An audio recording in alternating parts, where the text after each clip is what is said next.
সোহিনী যখন নীলকে টেনে নিয়ে যাচ্ছিল তখনই রায়চৌধুরী ইন্ডাস্ট্রিজের বিল্ডিং থেকে একজন ভদ্রলোক বেরিয়ে আসে। সোহিনীকে দেখেই মুখে বিগলিত হাসি নিয়ে সে বলে, আরে সোহিনী, তুমি চলে এসেছো, তোমার কন্ট্রাক্ট পেপার জাস্ট রেডি হচ্ছে। নীল আশ্চর্য হয়ে দেখল সোহিনীর মুখে লেগে থাকা সমস্ত রুক্ষতা মুহূর্তের মধ্যেই মুছে গেল। সত্যি সোহিনী খুব ভালো অভিনেত্রী। কে বলবে যে একটু আগে ও ওভাবে গলা ফাটিয়ে ঝগড়া করছিল? সোহিনী লবঙ্গ লতিকার মতো মিষ্টি গলায় বলল, আমি তো ওপরেই যাচ্ছিলাম অরূপদা, কিন্তু দেখো না কেমন একটা বাজে ঝামেলায় ফেঁসে গেলাম। এতক্ষণে নীল আর সোহিনীর ঝামেলার জেরে বেশ কিছু লোক জমায়েত হয়েছে বিল্ডিংয়ের সামনে। সবাই বেশ মজা নিচ্ছে, নীল আর সোহিনীর তর্ক বিতর্ক উপভোগ করছে। সুন্দরী সোহিনীর দিকেই পাল্লা ভারী। অরূপ সোহিনীর কথা শুনে কনসার্ন হয়ে বললেন, কি ঝামেলা হয়েছে সোহিনী? তুমি শুধু আমাকে বলো, আমি এক্ষুনি সলভ করে ফেলছি। নীল শুধু অবাক হয়ে দেখছিল কাণ্ডটা। সোহিনী করুণার স্বরে বলল, দেখো না এই লোকটা স্কুটারটা আমার গাড়ির কি অবস্থা করেছে। অরূপ গাড়িটাকে দেখল, সোহিনীকে সমবেদনা জানিয়ে নীলকে ধমকালো, এই ছোকরা, কে তুমি? কি ধান্দা? হ্যাঁ, ম্যাডামের গাড়িটার যা দশা করেছো, নিজেকে বিক্রি করেও তো তার জরিমানা দিতে পারবে না। নিজের ক্ষমতা দেখিয়ে সোহিনীকে ইমপ্রেস করতে চাইল অরূপ। সোহিনীও ইন্ধন জুগিয়ে বলল, অরূপদা, তোমরা নতুন সিকিউরিটি গার্ডের জন্য যে বিজ্ঞাপনটা দিয়েছিলে না, মনে হয় সেই বিজ্ঞাপন দেখেই কাজ চাইতে এসেছে। তুমিই বলো অরূপদা, যে এতটা কেয়ারলেস, স্কুটার কিভাবে পার্ক করতে হয় তাই জানে না, সে এত বড় একটা কোম্পানিতে সিকিউরিটি গার্ডের চাকরি করার যোগ্য? নীল চুপচাপ শুধু তামাশাটা দেখে যাচ্ছিল, মুখে কিছু বলছিল না। অরূপ চোখ পাকিয়ে হাত নাচিয়ে সহমত জানিয়ে বলল, একদম ঠিক কথা, একেবারেই যোগ্য নয়, ওকে আমি শায়েস্তা করছি। তারপরই নীলকে ধমক দিয়ে অরূপ বলল, এই কি চাই? হ্যাঁ, কোনো চাকরি বাকরি হবে না, যাও ভাগো।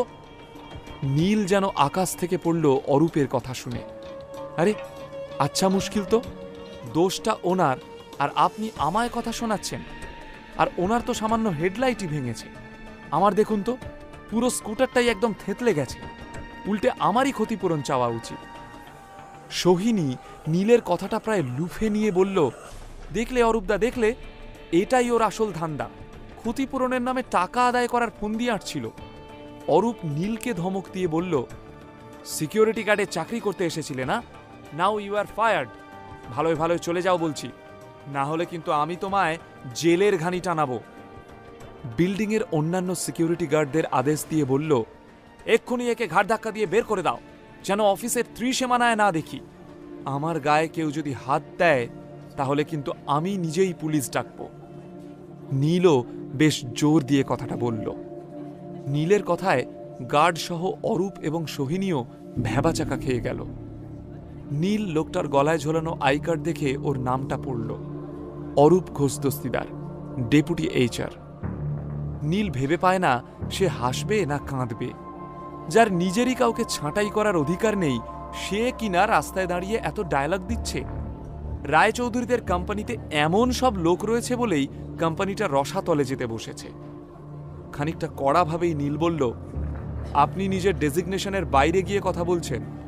কোনো এমপ্লয়িকে রাখা বা ছাঁটাই করার কোনো অধিকার আপনার নেই। কথাটা শুনে কয়েক মুহূর্তের জন্য স্তব্ধ হয়ে গেল অরূপ।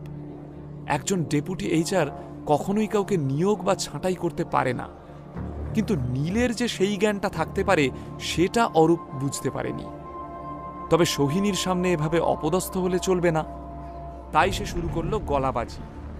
এই ছোকরা, তুই আমায় অধিকার শেখাবি? হ্যাঁ, দাঁড়া, আজ তোকে মজা দেখাচ্ছি। আশেপাশের লোকেদের কাছে নাটক একদম জমে উঠেছে, যেন সিনেমার ক্লাইম্যাক্স দৃশ্য। অরূপ প্রবল আক্রোশে হন্তদন্ত হয়ে অফিসের ভিতর চলে গেল। তারপর কিছুক্ষণের মধ্যেই একজন মধ্যবয়সী মহিলাকে সাথে নিয়ে বেরিয়ে এলো। আঁটো করে ব্লিড, চোখে কালো মোটা ফ্রেমের চশমা পরিহিতা ভদ্রমহিলাকে দেখেই সোহিনী কাঁদো কাঁদো হয়ে ছুটে গেল। কামা, কামা, দেখো না আমার নতুন গাড়িটার কি অবস্থা করেছে, এ তোমাদের কেমন নতুন সিকিউরিটি গার্ড? এই ভদ্রমহিলা সম্পর্কে সোহিনীর কাকিমা। সোহিনী যে আজ রায়চৌধুরীদের সাথে চুক্তি স্বাক্ষর করতে এসেছে সেটা সম্ভব হয়েছে ওর কাকিমার ব্যাকিংয়ে। এখন নীলের কাছে ব্যাপারটা জলের মতো পরিষ্কার হয়ে গেল। তবে সোহিনীর এতটা বাড়াবাড়ি দেখেও ওকে কিছু বলল না নীল। সে শুধু মানুষ চোখে কল্পনা করল, এত কিছুর পর সোহিনী যখন নতুন সিইওর সঙ্গে চুক্তি স্বাক্ষর করবে, তখন নীলকে দেখে ওর অভিব্যক্তিটা ঠিক কি হবে। ভদ্রমহিলার গলায় আইডি কার্ডের দিকে আট চোখে তাকিয়ে নীল দেখল ওনার নাম Nayanika, HR of the company. স্থির চোখে নীলের দিকে তাকিয়ে থেকে নয়নিকা বললেন, দেখো, তোমাকে চাকরিতে রাখার কোনো প্রশ্নই ওঠে না, আর আমার মনেও পড়ছে না তোমায় আমি আদৌ চাকরিতে রেখেছি কিনা। কাজ শুরুর আগেই এত গন্ডগোল, পরে না জানি কি হবে। আমি ঝামেলা বাড়াতে চাই না, তুমি এবার এসো, না হয় আমাকে অ্যাকশন নিতে হবে। নীল এবার বেশ মজা পেল। সে খানিক ব্যঙ্গ করেই বলল, তা বেশ তো, যা অ্যাকশন নিতে মন চায় নিন। ভদ্রমহিলা রেগে গিয়ে বাকি গার্ডগুলোকে হুঙ্কার দিলেন, এই তোরা ওকে বেঁধে রাখ, আমি পুলিশে খবর দিচ্ছি। পুলিশ এলেই ঠেলা বুঝবে, তখন কেঁদে কুল পাবে না। নয়নিকা থানার নাম্বার ডায়াল করছিলেন এবং বাকি গার্ডগুলো নীলকে ধরতে যাচ্ছিল। ঠিক তখনই পার্কিংয়ে ঢুকলো আরেকটি গাড়ি। ভারী মিষ্টি দেখতে একটি মেয়ে সেই গাড়ি থেকে নেমে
কার কথা বলছো?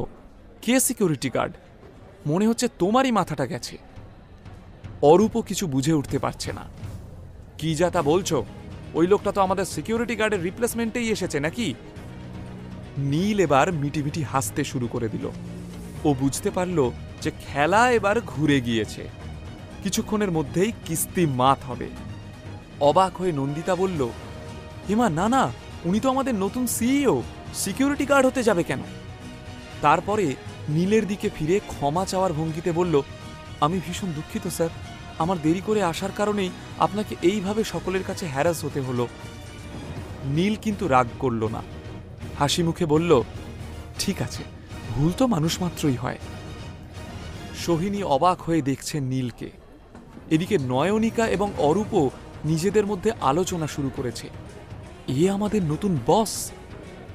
এদিকে ভিড়ের মধ্যেও গুঞ্জন উঠেছে, এই কি বলছে রে, এই সাধারণ পোশাকের সাদামাটা লোকটা নাকি রয় চৌধুরী গ্রুপ অফ ইন্ডাস্ট্রিজের নতুন সিইও? সোহিনী কনফিউজড হয়ে জিজ্ঞাসা করল, তোমার কোথাও ভুল হচ্ছে না তো? নন্দিতা কনফিডেন্টলি নিজের হাতের ফাইলটা খুলে নয়নিকার দিকে এগিয়ে দিয়ে বলল, তোমরা না হয় নিজের চোখেই দেখে নাও, এটা আমাদের নতুন সিইওর ফাইল। শশাঙ্ক স্যার আমাকে নিজে হাতে হ্যান্ডওভার করেছিলেন।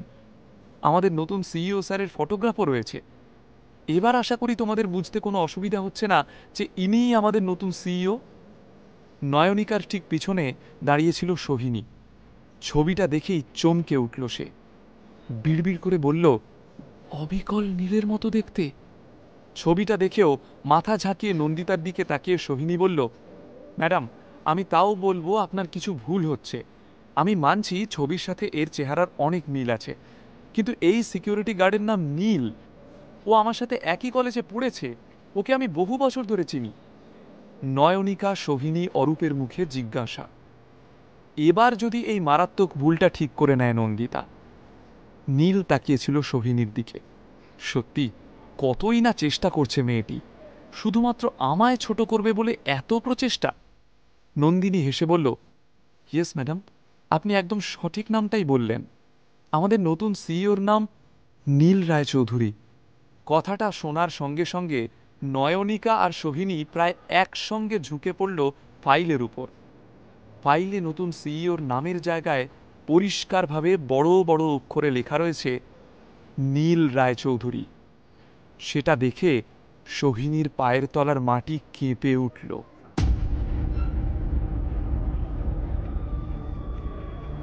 নয়নিকা, অরূপ একের পর এক ফাইলের পাতা উল্টে চলেছে।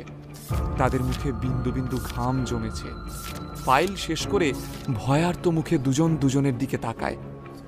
হবু স্যারের সাথে প্রথম দিনই দুজনে ঝামেলা করে ফেলেছে, এবার না গর্দান যায়। ওদের অবস্থা দেখে নন্দিতার ঠোঁটের কোণে হাসি এসেও মিলিয়ে গেল। সে এবার ব্যস্ত হয়ে নীলের দিকে ফিরে বলল, স্যার, আমার দুজন কলিগের তরফ থেকে আমি ক্ষমা চাইছি, আপনি প্লিজ ভেতরে আসুন। নীল ঘাড় নেড়ে অফিসের পথে পা বাড়ালো। রিসেপশন থেকে শুরু করে সমস্ত ডিপার্টমেন্টের লোক এসে জড়ো হয়েছে। সবাই অবাক হয়ে দেখছে নতুন সিইওকে। দাঁড়াও। অফিসের ভেতরে পা রাখার আগেই শশাঙ্ক রায়চৌধুরীর গুরুগম্ভীর আওয়াজ শুনে দাঁড়িয়ে পড়ল নীল। শশাঙ্কবাবু নীলের সামনে এসে দাঁড়ালেন এবং গম্ভীর মুখে বললেন, অফিসে পা দেওয়ার আগে তোমাকেও আমার একটা শর্ত মানতে হবে। শর্তটা কিন্তু বেশ কঠিন। শশাঙ্ক রায়চৌধুরীর কথা শুনে নীলের ভ্রুতে ভাঁজ পড়ল। শর্ত? কিসের শর্ত? আপনি তো আমায় নতুন কোনো শর্তের কথা আগে বলেননি। শশাঙ্কবাবু নন্দিতাকে ইশারা করতেই সে মাথা নেড়ে অফিসের ভেতরে চলে যায়। সবাই গুজগুজ করছে, কেউ কিছুই বুঝতে পারছে না। সোহিনী, নয়নিকা, অরূপ এরাও কৌতূহলী। কিন্তু সবার কৌতূহল ভেঙে কিছুক্ষণের মধ্যেই একটা ঝকঝকে পিতলের থালায় বরণের সামগ্রী নিয়ে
হলো, এটা সেন্টিমেন্টাল হওয়ার সময় নয়, আরও একটু বাজিয়ে দেখতে হবে। বুঝে শুনে পা ফেলতে হবে নীল। সবে তো পথ চলা শুরু, এখনো অনেকটা পথ বাকি। নিজের মনকে বুঝিয়ে কনফিডেন্সের সাথে অফিসে ঢুকল নীল। রায়চৌধুরীদের অফিসের ভেতরে ঢুকে নীল স্বস্তি পেল। একদিন এই অফিস থেকেই তাকে বেরিয়ে যেতে হয়েছিল। আজ সেই অফিসে ফিরে এসে তার মনে হলো সে যেন যুদ্ধ জয় করেছে। রায়চৌধুরীদের এই অফিসটাকে দেখলে যে কোনো 5 স্টার হোটেলের মতনই মনে হয়। যেমন সুন্দর এর ইন্টেরিয়র, তেমনই শৃঙ্খলাবদ্ধ এখানের কার্যবিধি। মাঝখানে করিডর এবং তার দুদিকে কিউবিকলস ও কেবিনস। মুখে একটা হাসি রেখে সেই করিডর ধরেই এগিয়ে চলল নীল। সব কর্মচারীরা উঠে দাঁড়িয়ে নীলকে অভিবাদন জানালো। লিফটে করে 11 তলায় নেমে নিজের কেবিনের দিকে পা বাড়ালো নীল। বিশাল বড় কেবিনের 3 পাশ জুড়ে দেওয়াল, শুধুমাত্র একটা দিক কাঁচ দিয়ে বাঁধানো। সেখানে দাঁড়ালে সারা শহর দেখা যায়। সেদিকে চোখ বুলিয়ে আরামদায়ক গদিওয়ালা চেয়ারটায় বসল নীল। উফ, এই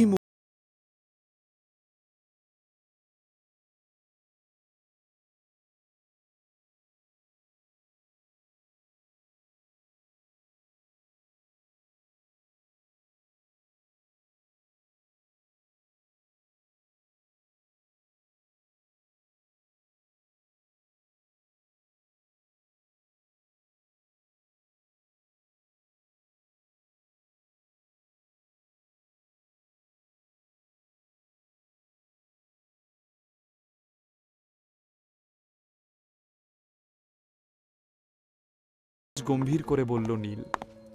নন্দিতা নীলের ইশারা পেয়ে কেবিন থেকে বেরিয়ে গেল, আর তারপরই মাথা নিচু করে পায়ে পায়ে কেবিনে এলো নয়নিকা ও সোহিনী।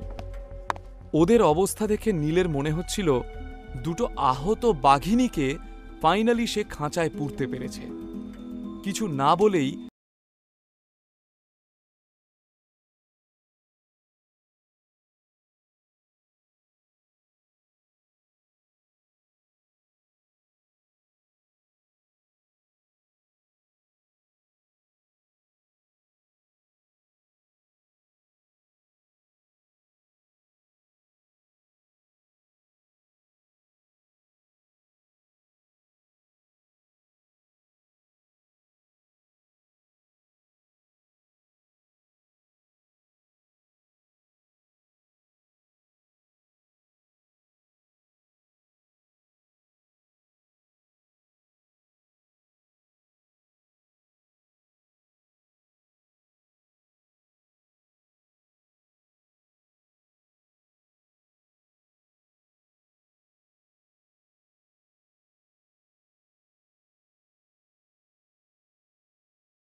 বন্ধু ভুল করলে তা তো বন্ধুই শুধরে দেয়।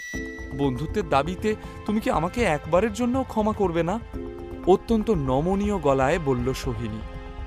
ফাইলে চোখ রেখেই নীল ভাবল, যাকে অপমান করতে এতটুকু দ্বিধাবোধ করেনি সোহিনী, তাকেই এখন বন্ধুত্বের দোহাই দিয়ে সহানুভূতি ভিক্ষে চাইছে।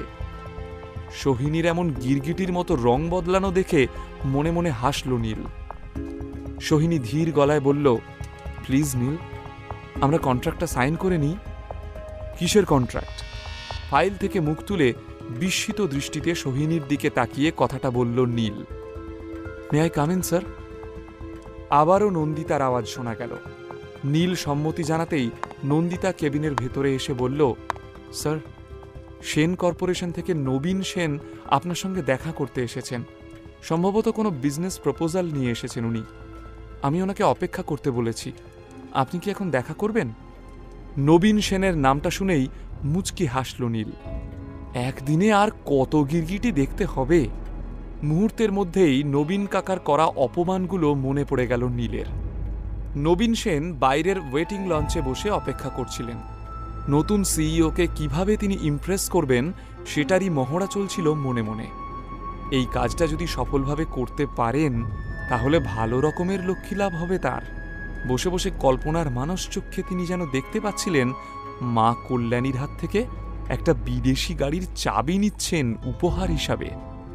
ভাবতে ভাবতে তার মনের ভেতরে উত্তেজনা সৃষ্টি হচ্ছিল। না, আমি ওনার সঙ্গে দেখা করতে চাই না।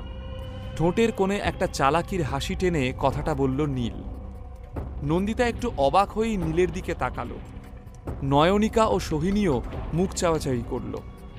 নীল ক্লিন অ্যান্ড ক্লিয়ার ভাবে বলল, আমি এখন তোমাকে যে কথাগুলো বলবো হুবহু সেই কথাগুলো তুমি ওনাকে গিয়ে বলবে, ঠিক আছে? বলবে যে আমি ওনার মতো দাম্ভিক মাথামোটা মানুষের সঙ্গে কোনো ব্যবসায়িক কথাবার্তা বলতে ইচ্ছুক নই। উনি যেন এখনই এই অফিস থেকে বেরিয়ে যান। সেনদের মধ্যে যদি সত্যিই কোনো ডিজার্ভিং মেম্বার থাকে তাহলে তাকে পাঠাক তারা। যদি আমার তাকে যোগ্য মনে হয় তখন আমি ভেবে দেখব যে সেন কর্পোরেশনের সঙ্গে আমি কোনো চুক্তি করব কিনা। কি বলতে পারবে তো? নন্দিতা যে আশ্চর্য হয়েছিল তাতে কোনো সন্দেহ নেই, কিন্তু সে খুবই প্রফেশনাল। দীর্ঘদিন কর্পোরেট ওয়ার্ল্ডে কাজ করার সুবাদে সে জানে এখানে অধিক কৌতূহল দেখানো উচিত নয়। তাই কোনো কথা না বাড়িয়ে সম্মতি জানিয়ে সে বলল, অ্যাবসলিউটলি স্যার। এই বলেই বেরিয়ে গেল নন্দিতা। ওদিকে নবীন সেন অধৈর্য হয়ে উঠেছেন। কখন তার ডাক পড়বে অস্থিরভাবে পায়চারি করতে থাকেন তিনি। হঠাৎই নন্দিতাকে আসতে দেখে নবীন নিজেই এগিয়ে এসে বলেন, চলুন চলুন, কোথায় যেতে হবে? নতুন সিইওর কেবিনটা কোন দিকে? নন্দিতা একটু ইতস্তত বোধ করছিল, কিন্তু তারপরই বুক ভরে নিঃশ্বাস নিয়ে নীলের বলা কথাগুলো মুখস্থ বুলির মতো গড়গড় করে আওড়ে গেল সে। প্রথমে নবীন সেনের মুখে বেশ বড় একটা চওড়া হাসি ছিল, কিন্তু নন্দিতার কথাগুলো শুনে ধীরে ধীরে ওনার মুখের ভঙ্গি পাল্টে গেল। অবাক হয়ে মনে মনে ভাবলেন, নতুন সিইও আমার সঙ্গে দেখা না করেই এতগুলো কথা শুনিয়ে দিলেন, এভাবে অপমান করলেন। কেনই বা বলবেন এই কথাগুলো? নিজের কানকে যেন বিশ্বাস হচ্ছে না নবীনের। নন্দিতা শান্তভাবে বলল, you may leave now sir. নন্দিতার কথা শেষ হওয়ার পরও বিস্মিত হতবাক নবীন সেন কিছুক্ষণ চুপ করে দাঁড়িয়ে থাকলেন। তারপরই সাংঘাতিক রাগে ফেটে পড়ে চিৎকার করে উঠলেন, শট আপ! তোমাদের এত বড় আস্পর্ধা যে তোমরা আমায় অপমান করছো? কে তোমাদের এই নতুন সিইও? হ্যাঁ, আমাকে বলে কিনা মাথা মোটা, দাম্ভিক। আমাকে বেরিয়ে যেতে বলেছে। এই নতুন সিইওকে আমি দেখে নেব, আমি এর এমন অবস্থা করব যে। কিন্তু কথাটা শেষ করতে পারলেন না নবীন সেন। আশপাশে চোখ পড়তেই মনে পড়ল, এটা ওনার বাড়ির বৈঠকখানা নয়। সমস্ত কর্মচারীরা তার দিকেই হাঁ করে তাকিয়ে রয়েছে। দু একজন গার্ডও এসে দাঁড়িয়েছে। নবীন বুঝতে পারলেন, এখানে হম্বিতম্বি করে লাভ নেই। এটা রয় চৌধুরী ইন্ডাস্ট্রিজের অফিস। বেশি কথা বললে এরা ঘাড় ধাক্কা দিয়ে বেরও করে দিতে পারে। এমনিতেও রায়চৌধুরীরা এই ব্যবসার বাজারে বাঘা নাম, আর সেন কর্পোরেশনকে সেই তুলনায় ভিজে বেড়াল বলা চলে। নিজের রাগ দমন করে নত শিরে রায়চৌধুরীদের অফিস থেকে বেরিয়ে আসেন নবীন সেন। নিজের কেবিনের কাঁচের দরজা দিয়ে সেই দৃশ্য উপভোগ করে নীল।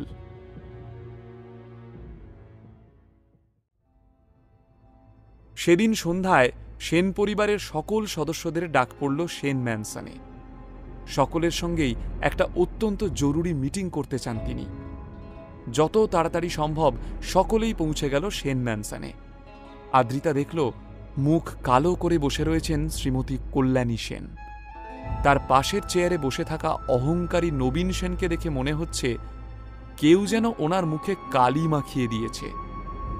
মুখ গোমড়া করে মাটির দিকে তাকিয়ে রয়েছেন তিনি।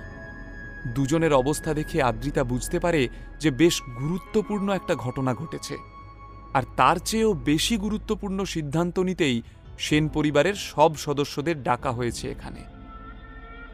অত্যন্ত গম্ভীর গলায় কল্যাণী বললেন, রয় চৌধুরী গ্রুপ অফ ইন্ডাস্ট্রিজের নতুন সিইও আজ নবীনের সাথে দেখা না করেই আমাদের চুক্তি নাকচ করে দিয়েছে। সবার মধ্যে একটা গুজগুজ ফুসফুস শুরু হয়ে গেল কল্যাণী সেনের কথা শুনে। আদ্রিতাও বেশ অবাক, কেমন সিইও এসেছে যে দেখা না করেই চুক্তি নাকচ করে দিল? তবে উনি বলেছেন, যদি সেন পরিবারের কাউকে দেখে তার যোগ্য মনে হয় তাহলে তিনি এই চুক্তি নিয়ে দ্বিতীয়বার ভাববেন। তাই আমি নতুন প্রার্থী বাছাই করার সিদ্ধান্ত নিয়েছি। সেই নতুন প্রার্থী আমার হয়ে রায়চৌধুরীদের নতুন সিইওর সাথে দেখা করতে যাবে। কল্যাণী কথাটা শেষ করতেই সবাই চমকে উঠল। কল্যাণী সেন পরিবারকে একত্র করে এবার নিজের সিদ্ধান্ত ঘোষণা করবেন। রায়চৌধুরীদের নতুন সিইওর সাথে দেখা করার সুযোগ এবার কার হাতে তুলে দেবেন কল্যাণী? সেই নিয়ে একটা জল্পনা কল্পনা তৈরি হয়ে গেল। এতক্ষণ চুপ করে বসেছিলেন নবীন। এবার তিনি উঠে দাঁড়িয়ে বললেন, অন্য কাউকে পাঠিয়ে কি লাভ মা? উনি আমার সাথেই দেখা করলেন না, বাকিরা তো সব চুনোপুটি। কল্যাণী নবীনের দিকে গম্ভীরভাবে তাকালেন। নবীন বুঝতে পারলেন যে কল্যাণী এখন এই প্রসঙ্গে কথা বলতে চাইছেন না। ভিতরে ভিতরে ফুঁসতে থাকলেও নবীন মায়ের তাকানোতেই চুপ করে গেলেন। কল্যাণী দীর্ঘশ্বাস ফেলে বললেন, আমি এই দায়িত্ব তোমাদেরকে দিচ্ছি, তোমরা বলো কে লিড করতে চাও? আগের দিন সবাই যেমন উৎসাহ দেখিয়েছিল, আজ কিন্তু সবাই নীরব শ্রোতা। নবীন কাকার এক্সপিরিয়েন্সের পর সবাই বেশ ভয় ভয় বলল, আমরা কি পারবো? নবীন কাকাই পারলেন না, সব রাস্তা তো বন্ধ মনে হচ্ছে। রায়চৌধুরীদের নতুন সিইও তো বলেছেন যে সেন পরিবারের কাউকে দেখে যদি তার যোগ্য মনে হয় তবে তিনি এই চুক্তি নিয়ে দ্বিতীয়বার ভাববেন। তাহলে সব রাস্তা বন্ধ হয়ে গেল কিভাবে? আত্মবিশ্বাসের সাথে কথাটা বলল আদ্রিতা। অবশ্য আদ্রিতার মুখে এই কথাটা শুনে কল্যাণী খানিক বিরক্তই হলেন। আদ্রিতার আত্মবিশ্বাসটা ওনার চোখে পড়ল না, উল্টে ওনার আদ্রিতাকে বেশি ডেপো মনে হলো, কারণ আদ্রিতাকে তিনি পাতে ফেলারও যোগ্য মনে করেন না। আদ্রিতা অবশ্য মনে মনে জানতই যে ঠাম্মার তার প্রতি বিশ্বাস নেই, তাই এই সুযোগ তাকে দেওয়া হবে না। কিন্তু সবার এমন ক্যাবলাকান্ত অ্যাপ্রোচ দেখে কথাটা ওর মুখ ফসকে বেরিয়ে গেছিল। তবে নবীন সেনের আঁতে ঘা লাগল। এইটুকু মেয়ে জ্ঞান দিচ্ছে। হঠাৎই নবীন সেনের মাথায় একটা শয়তানি বুদ্ধি খেলে গেল। আদ্রিতাকে অপদস্থ করার জন্য নবীন সেন উস্কে দিলেন কল্যাণীকে। আচ্ছা, আদ্রিতাকে পাঠালে কেমন হয়? নবীন কাকার মুখে নিজের নামটা শুনে চমকে তাকালো আদ্রিতা। সবার নজর এখন আদ্রিতার দিকে। নবীন সেন আদ্রিতাকে রেফার করছে, এ তো কল্পনার অতীত। আদ্রিতা নিজেই একটা কোম্পানি চালায়, ওর যথেষ্ট অভিজ্ঞতা, তাছাড়া সবার মধ্যে ওই একমাত্র কনফিডেন্স দেখালো। আমার মনে হয় এই কাজের জন্য আদ্রিতাই সবচেয়ে বেশি উপযুক্ত। সাথে ওর নিজের কোম্পানিটারও কিছু ফান্ডিং দরকার। এই ডিলটা ফাইনাল করতে পারলে ও একটা পার্সেন্টেজ পেয়ে নিজের বিজনেসটাকেও দাঁড় করাতে পারবে। আফটার অল আমাদের বাড়ির মেয়ে যখন, আমাদের তো ওকে সাহায্য করা উচিত, তাই না? নবীনের কথায় কল্যাণী সেন অবাক হয়ে তাকালেন আদ্রিতার দিকে। ভয়ে আদ্রিতার বুক কাঁপছে। মনোযোগ দিয়ে কল্যাণী সেন দেখছেন তাকে। ঠিক কি ভাবছেন তা বোঝা যাচ্ছে না। ঠিক আছে, তাহলে আদ্রিতাই যাক। এমনিতে তো ওই পরিবারের কোনো হোমে যজ্ঞে লাগে না। এইভাবে যদি সেন পরিবারের একটি উপকার করতে পারে। একটা দীর্ঘশ্বাস ছেড়ে বললেন কল্যাণী সেন। আদ্রিতার যেন বিশ্বাস হচ্ছে না। ঠাম্মা রাজি হয়েছে, হয়তো নবীন কাকা বলেছে বলেই। কিন্তু তবুও তো ঠাম্মা এই প্রথম তার উপর ভরসা করছে। হঠাৎই আবেগে আদ্রিতার চোখে জল চলে এলো, কিন্তু পর মুহূর্তেই নিজেকে সামলে নিয়ে বলল, থ্যাংক ইউ ঠাম্মা।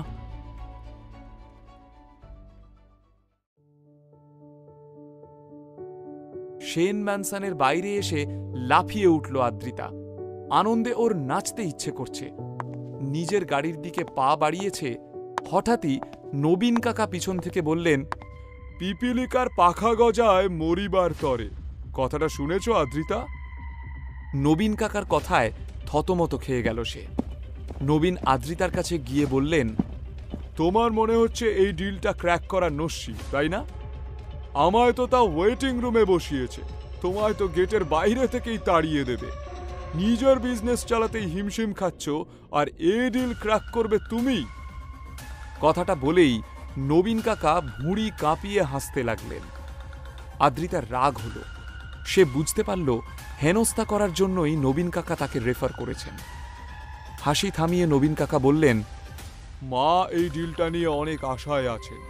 এটা ঠিক যে এই ডিলটা ক্র্যাক করতে পারলে তোমার ভাগ্য খুলে যাবে, কিন্তু না করতে পারলে যেটুকু আছে সেটাও কিন্তু হারাবে। আমি মায়ের প্রিয় ছেলে, তাই মা আমাকে রেয়াত করেছেন। তুমি তো এমনিই মায়ের গুডবুকে নেই, তোমার যে কি হবে। কথাগুলো বলে নবীন কাকা হাসতে হাসতে চলে গেলেন। ফ্যাকাশে মুখে দাঁড়িয়ে রইল আদ্রিতা। মনের ভিতরের আনন্দ উত্তেজনাটা একেবারেই নিভে গেছে। তার জায়গায় জমা হয়েছে ভয়। ভীষণ চিন্তান্বিতভাবে বাড়ি ফিরল আদ্রিতা। সে তো কুল কিনারা কিছুই ভেবে পাচ্ছে না। অনেকক্ষণ চিন্তা করার পর সে ভাবল, একবার অর্পিতার সঙ্গে এই ব্যাপারে কথা বললে ভালো হয়। আদ্রিতার খুড়তুতো বোন অর্পিতা বিজনেস ম্যানেজমেন্ট পড়ছে। এখনও সেন পরিবারের ব্যবসায়িক কাজকর্মে তাকে ইনক্লুড করা হয়নি, কিন্তু আদ্রিতা নিজের ব্যবসার ক্ষেত্রে অনেক সময় অর্পিতার থেকে পরামর্শ নিয়ে থাকে। আজ অর্পিতার সাথে কথা বলা দরকার। সে সঙ্গে সঙ্গে অর্পিতাকে ফোন করে আসতে বলল।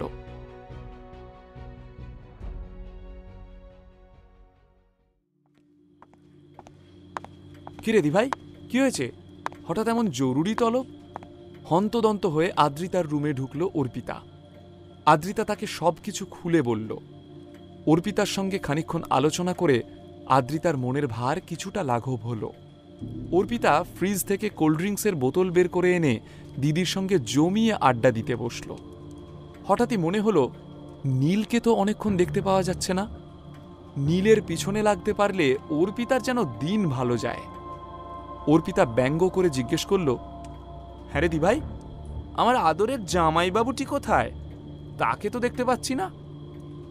আদ্রিতা অত পাত্তা না দিয়ে বলল, কোথায় গেছে তা জানি না, তবে শুনলাম আমি অফিসে যাওয়ার পর ও নাকি বেরিয়েছে, এখনো তো ফেরেনি।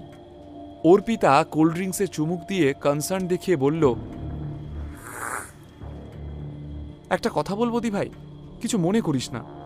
তুই নীলদাকে ডিভোর্স দেওয়ার কথা ভাবছিস না কেন? ডিভোর্স? অর্পিতার কথায় চমকে তাকালো আদ্রিতা। অর্পিতা ক্যাজুয়ালি বলল, হ্যাঁ ডিভোর্স। 2 বছর ধরে ওই লোকটার বোঝা তুই টেনে চলেছিস। আর কতদিন দি ভাই? ওকে তোর সাথে মানায়? তোর মতো এত ট্যালেন্টেড, এত ইন্টেলেকচুয়াল একটা মেয়ের সঙ্গে ওরকম একটা বেকার ফালতু ছেলে জাস্ট একেবারেই বেমানান। আদ্রিতা একটু বিষণ্ণ হেসে বলল, অর্পিতা, আমার বিয়ে হয়ে গেছে, এখন এসব কথা বলে লাভ নেই। বিয়ে হয়ে গেছে তো কি? যাদের বিয়ে হয় তাদের ডিভোর্স হয় না? ওকে ছাড় দি ভাই, তোর জন্য যে কত এলিজিবল ব্যাচেলার ওয়েট করে বসে আছে তুই জানিস না। বিজনদার কথাটাই একবার ভাব। অর্পিতা দ্বিগুণ উৎসাহে কথাগুলো বলল। আদ্রিতার এখন এসব কথা ভালো লাগছিল না, কিন্তু অর্পিতা থামল না। আমার দিদির জীবনটা চোখের সামনে নষ্ট হয়ে যাবে, এটা আমার সহ্য হচ্ছে না। বড় মা চায় তোদের সন্তান আসুক, কিন্তু তোর সাথে নীলদার তো কোনো শারীরিক সম্পর্ক নেই, সেটাই স্বাভাবিক। ওই রকম একটা লোকের সঙ্গে ক্লোজ হওয়ার কথা আমিও ভাবতে পারি না। আইভিএফ এর মাধ্যমে বাচ্চা আনার চেষ্টাটাও তো বারবার ব্যর্থ হয়ে যাচ্ছে। তাহলে ওই বোঝাটাকে বয়ে বেরিয়ে লাভ কি শুনি? তুই কি এভাবেই জীবন কাটিয়ে দিবি? বড় মার কথাটা একবার ভাব। আদ্রিতা প্রতিবাদ করে কিছু একটা বলতে যায়, কিন্তু ঠিক তখনই কেউ একটা দরজায় নক করে। দরজার দিকে তাকাতেই আদ্রিতা দেখে এক গাল হাসি নিয়ে দাঁড়িয়ে রয়েছে নীল। অর্পিতার মুখে বিরক্তির ছাপ স্পষ্ট ফুটে উঠল। নীলকে দেখেই মুখ ঘুরিয়ে নিল আদ্রিতা। নীল এবার আদ্রিতার পাশে বসে জিজ্ঞেস করল, আচ্ছা আমাকে বলো তো, সেন কর্পোরেশনের জন্য কত টাকার ফান্ডিং হলে তুমি ব্যবসাটাকে আবার ঘুরে দাঁড় করাতে পারবে? বিস্ময়ের সাথে আদ্রিতা দেখল নীলকে। ওর অবাক করা চাহনি দেখে নীল ভালোবেসে বলল, আহা বলো না, আমি তো তোমাকে সাহায্য করতে পারি। এবার সজোরে হেসে উঠল অর্পিতা, ব্যঙ্গ করে বলল, জোক অব দ্য মিলেনিয়াম। নীলদা, তুমি হেল্প করবে দিভাইকে? তা কি হেল্প করবে শুনি? ব্যাংক ডাকাতি করবে? অবশ্য সেটা থেকে তো ভিক্ষে করাটাই তোমার পক্ষে সহজ, তাই না? নীল কোনো উত্তর দিল না, শুধু আদ্রিতার মুখের দিকে চেয়ে ওর উত্তরের অপেক্ষা করল। আজকে দিভাইয়ের মেজাজ খারাপ, এখন যাও তো, ওকে বিরক্ত করো না। অর্পিতার কথাটা শুনে নীল ভরসা জুগিয়ে বলল, টেনশন কমাবো বলেই তো এসেছি। কি হলো আদ্রিতা, বলো না, তোমার ঠিক কত টাকার দরকার? এবার আদ্রিতার মুখেও বিরক্তির রেখা ফুটে উঠল। নীলের এই মশকরাটা ওর একদম ভালো লাগছিল না। অর্পিতা রেগে গিয়ে বলল, তুমি কি একটা কথা একেবারে বোঝো না? এত বিরক্তিকর কেন তুমি? যাও না এখান থেকে, ইউজলেস কোথাকার। আদ্রিতার কেমন জানি একটা অস্বস্তি হলো। ছোট হয়ে অর্পিতার নীলকে এভাবে বলাটা কি ঠিক? অর্পিতাকে কিছু বলল না সে, কিন্তু ওর মুখ দেখে নীল স্পষ্ট বুঝতে পারল যে অর্পিতার ব্যবহারটা আদ্রিতার ভালো লাগেনি। মনে মনে ভীষণ খুশি হলো সে।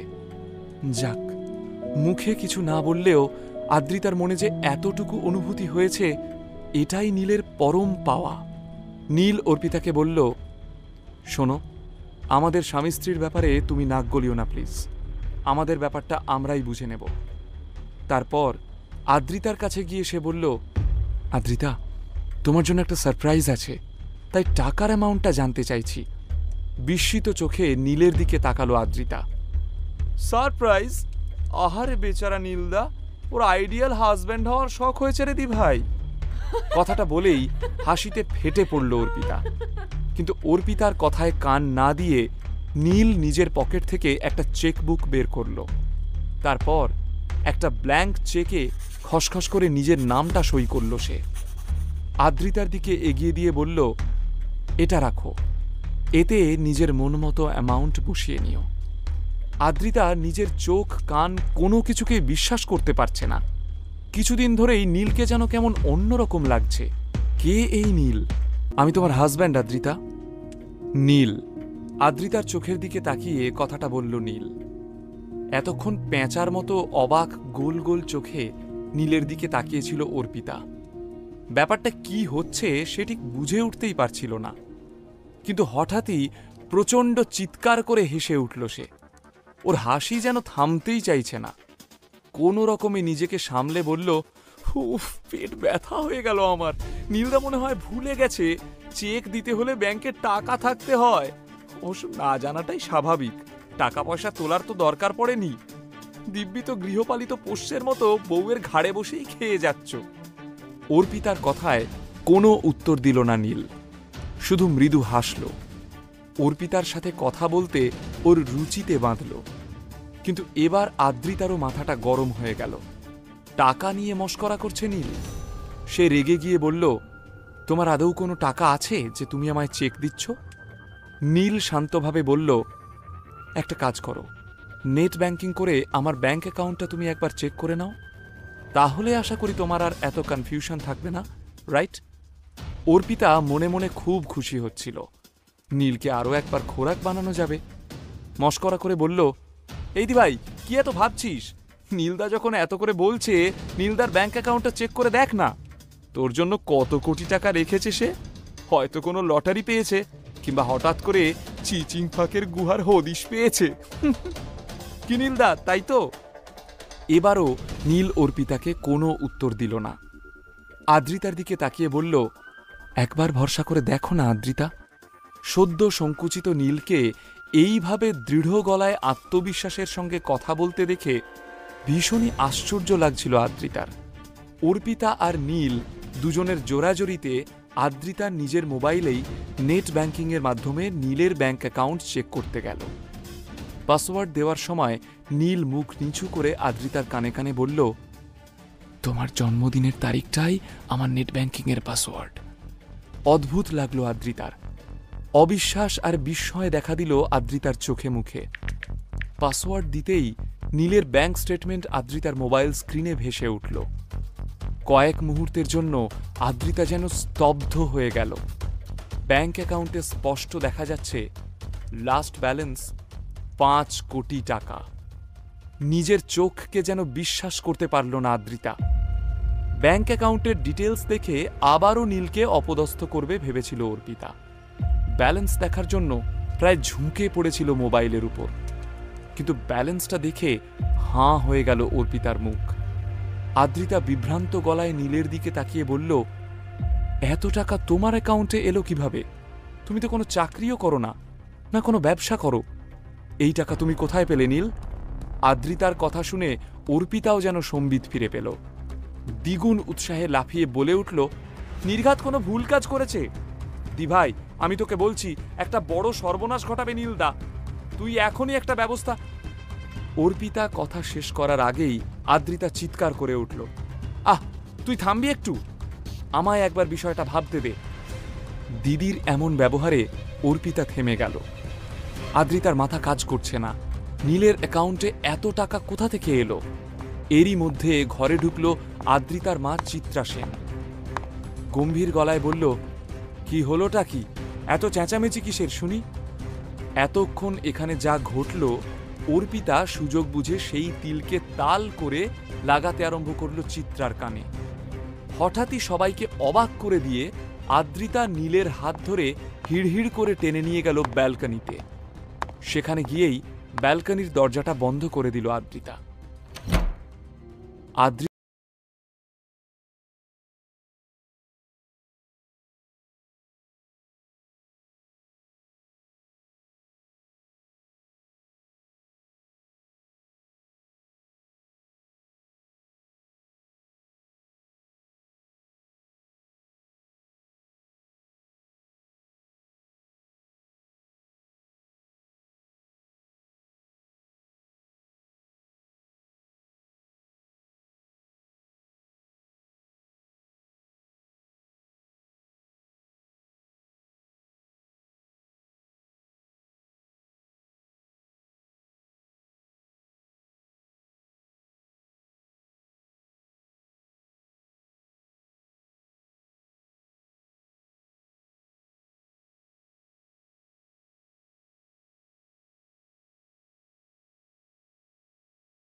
কিছুক্ষণ নীলের চোখের দিকে তাকিয়ে রইল। সত্যিটা খোঁজার চেষ্টা করছিল সে, কিন্তু পর মুহূর্তেই ও চোখ সরিয়ে নিল। ওর মুখে ফুটে উঠল অবিশ্বাস ও বিরক্তি। সে বলল, আমি এখানে তোমার কাছে রূপকথার বানানো গল্প শুনতে আসিনি নীল। সত্যি কথাটুকু জানতে চেয়েছিলাম, কিন্তু সেটা বলার মতন সৎসাহস তোমার নেই। থাক, আমি আর কিছুই জানতে চাই না। চাই না তোমার টাকা। আমার কোম্পানি যদি দেউলিয়া হয়ে যায় তো যাবে, কিন্তু কোনো পাপের টাকায় আমি আমার উন্নতি চাই না। আদ্রিতা ঝটকা মেরে চলে যেতে উদ্যত হলে নীল দৃঢ়ভাবে বলল, শোনো,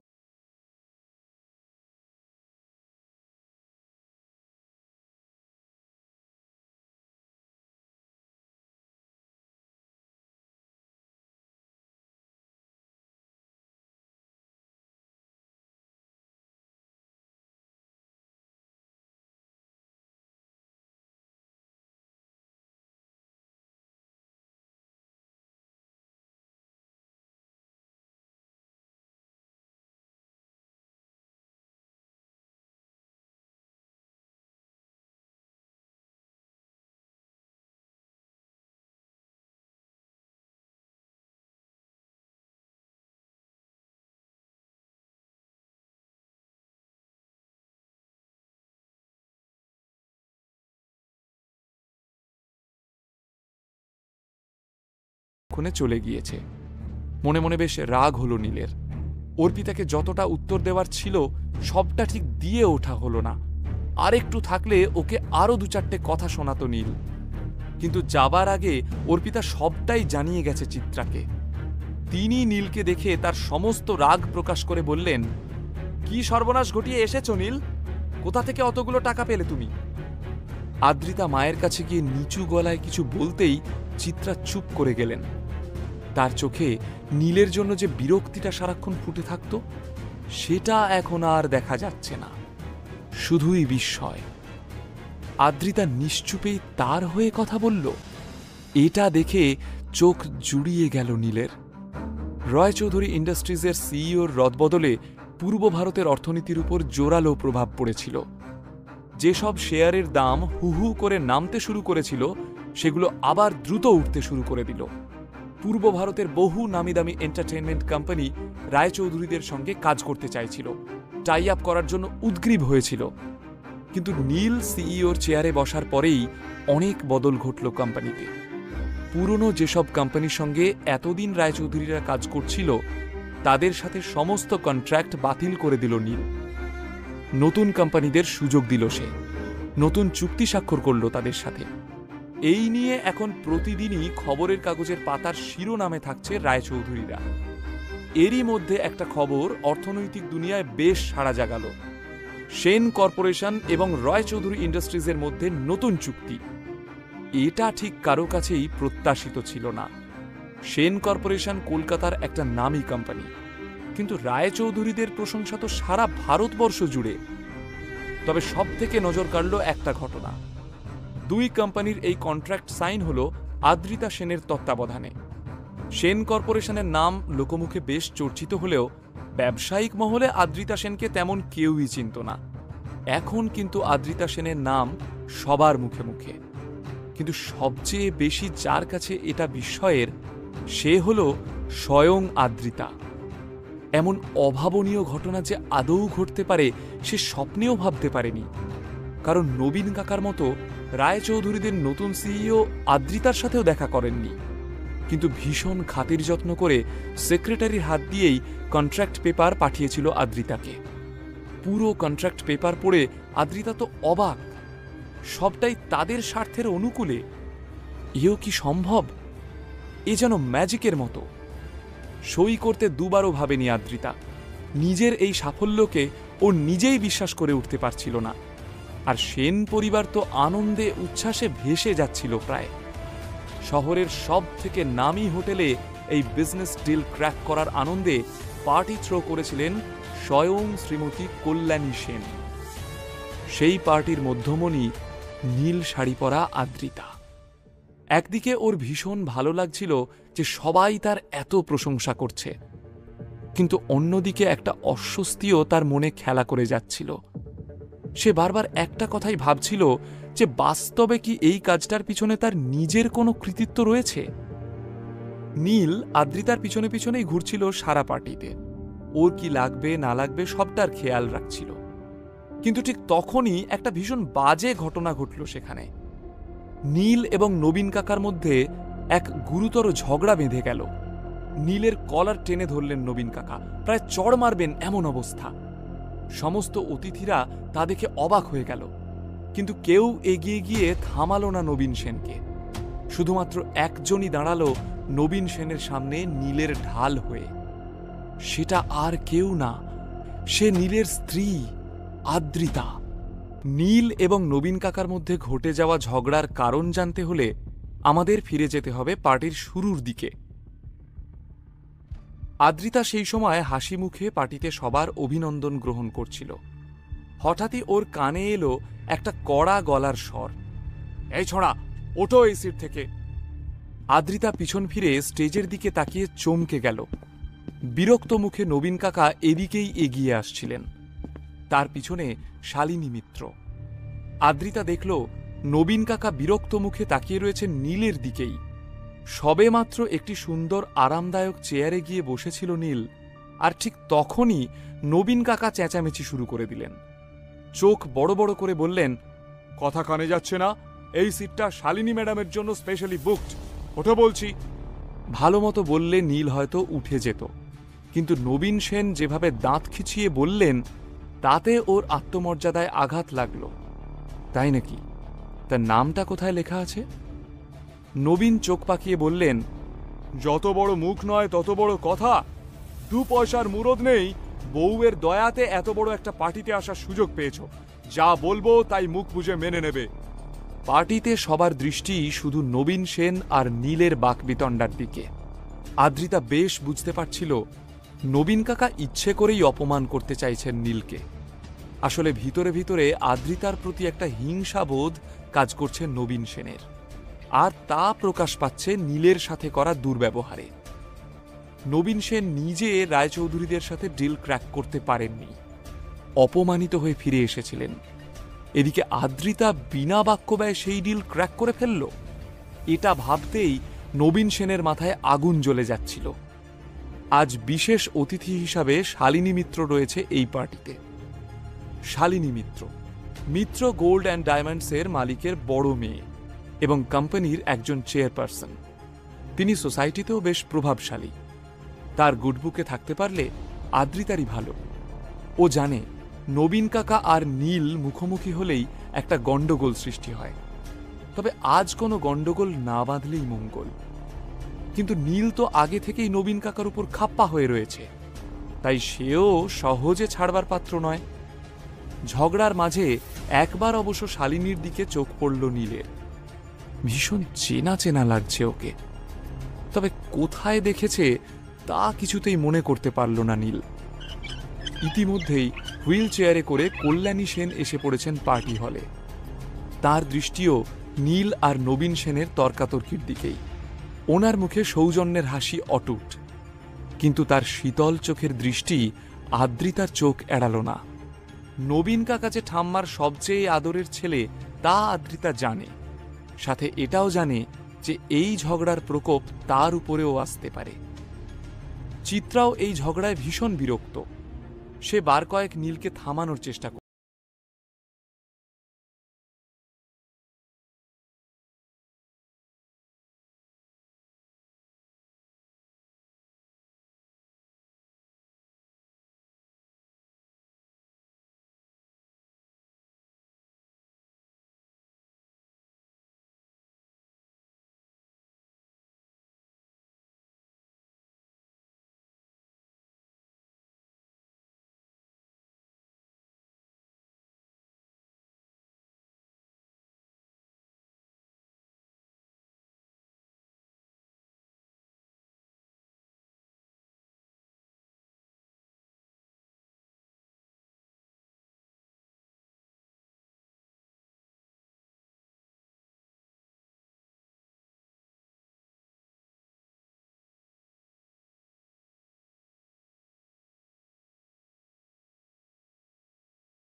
নীলের মনে তখন অন্য চিন্তা।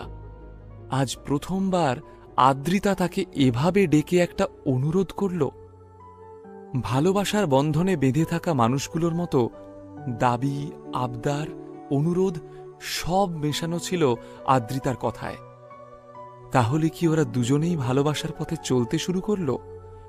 এই চিন্তাই বুকের ভিতর একটা ক্ষীণ আশার আলো জ্বালিয়ে তুলল নীলের। এদিকে শালিনী মিত্র খুব অবাক হয়েছিল পুরো ঘটনাটা দেখে। এতক্ষণ ধরে একটা সিট নিয়ে এত ঝামেলা করল যে নীল স্ত্রীর কথায় সেটা ছেড়ে দিল। আদ্রিতার সৌভাগ্য দেখে হিংসে হলো শালিনীর। আদ্রিতাকে দেখে হিংসে হওয়ার অবশ্য আরও একটা কারণ ছিল। গোল্ড অ্যান্ড ডায়মন্ডসের জগতে শালিনীদের কোম্পানির নাম শ্রেষ্ঠ, কিন্তু আদ্রিতার গলায় যে ড্রিম লাভার ডায়মন্ড নেকলেসটা শোভা পাচ্ছিল, তেমন নেকলেস শালিনী মিত্রের কাছেও নেই। শালিনীর হিংসেটা এবার মাত্রা ছাড়িয়ে গেল। পার্টি আবার নিজের ছন্দে ফিরল। এই দামি হোটেলের পার্টি হলের চারিদিকে বিভিন্ন ধরনের খাবার দাবার ছিল, সাথে ছিল বিভিন্ন রকমের হার্ড অ্যান্ড সফট ড্রিঙ্কসের ব্যবস্থা। ওয়েটাররা ঘুরে ঘুরে খাবার সার্ভ করছিল। তার সাথে চলছিল লাইভ মিউজিক, যাকে বলে এলাহি কারবার। সবাই ভীষণ আনন্দ করছিল, শুধুমাত্র নবীন সেন বাদে। তিনি আপ্রাণ চেষ্টা করছিলেন শালিনী মিত্রের সঙ্গে ভাব জমাতে, কিন্তু শালিনীর সেদিকে কোনো হুঁশ নেই। আদ্রিতা খেয়াল করল শালিনী মিত্র যেন আদ্রিতার দিক থেকে মুখ ফেরাচ্ছে না। শালিনীর এমন আচরণে বেশ অস্বস্তি হল আদ্রিতার। একসময় না থাকতে পেরে শালিনীর কাছে গিয়ে সে বলল, is anything wrong Shalini? Shalini স্থির দৃষ্টিতে আদ্রিতার দিকে তাকিয়ে থেকে বলল, if you don't mind, can I ask you something? শালিনীর চোখে স্পষ্ট ঈর্ষার ছোঁয়া। সে এত বড় একটা ফ্যামিলির মেয়ে, এত বড় কোম্পানির কর্ণধার, অল্প বয়সী, সুন্দরী, সে কিনা আদ্রিতাকে ঈর্ষার চোখে দেখছে।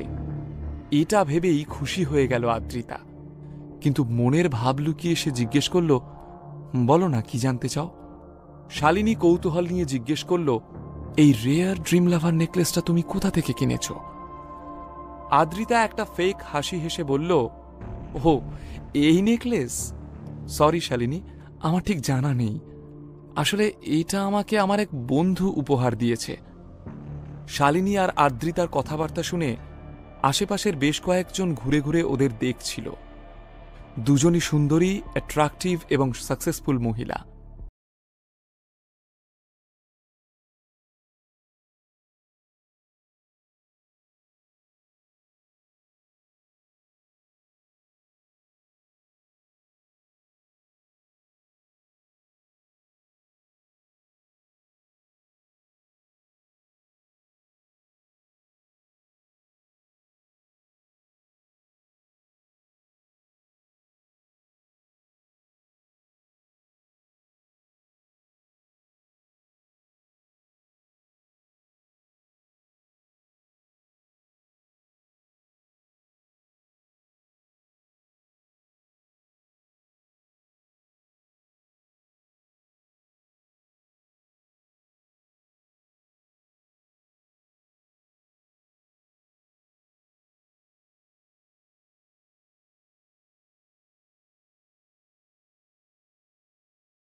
হলে ওনাকে একবার পার্টিতে আসতে বলা যায়?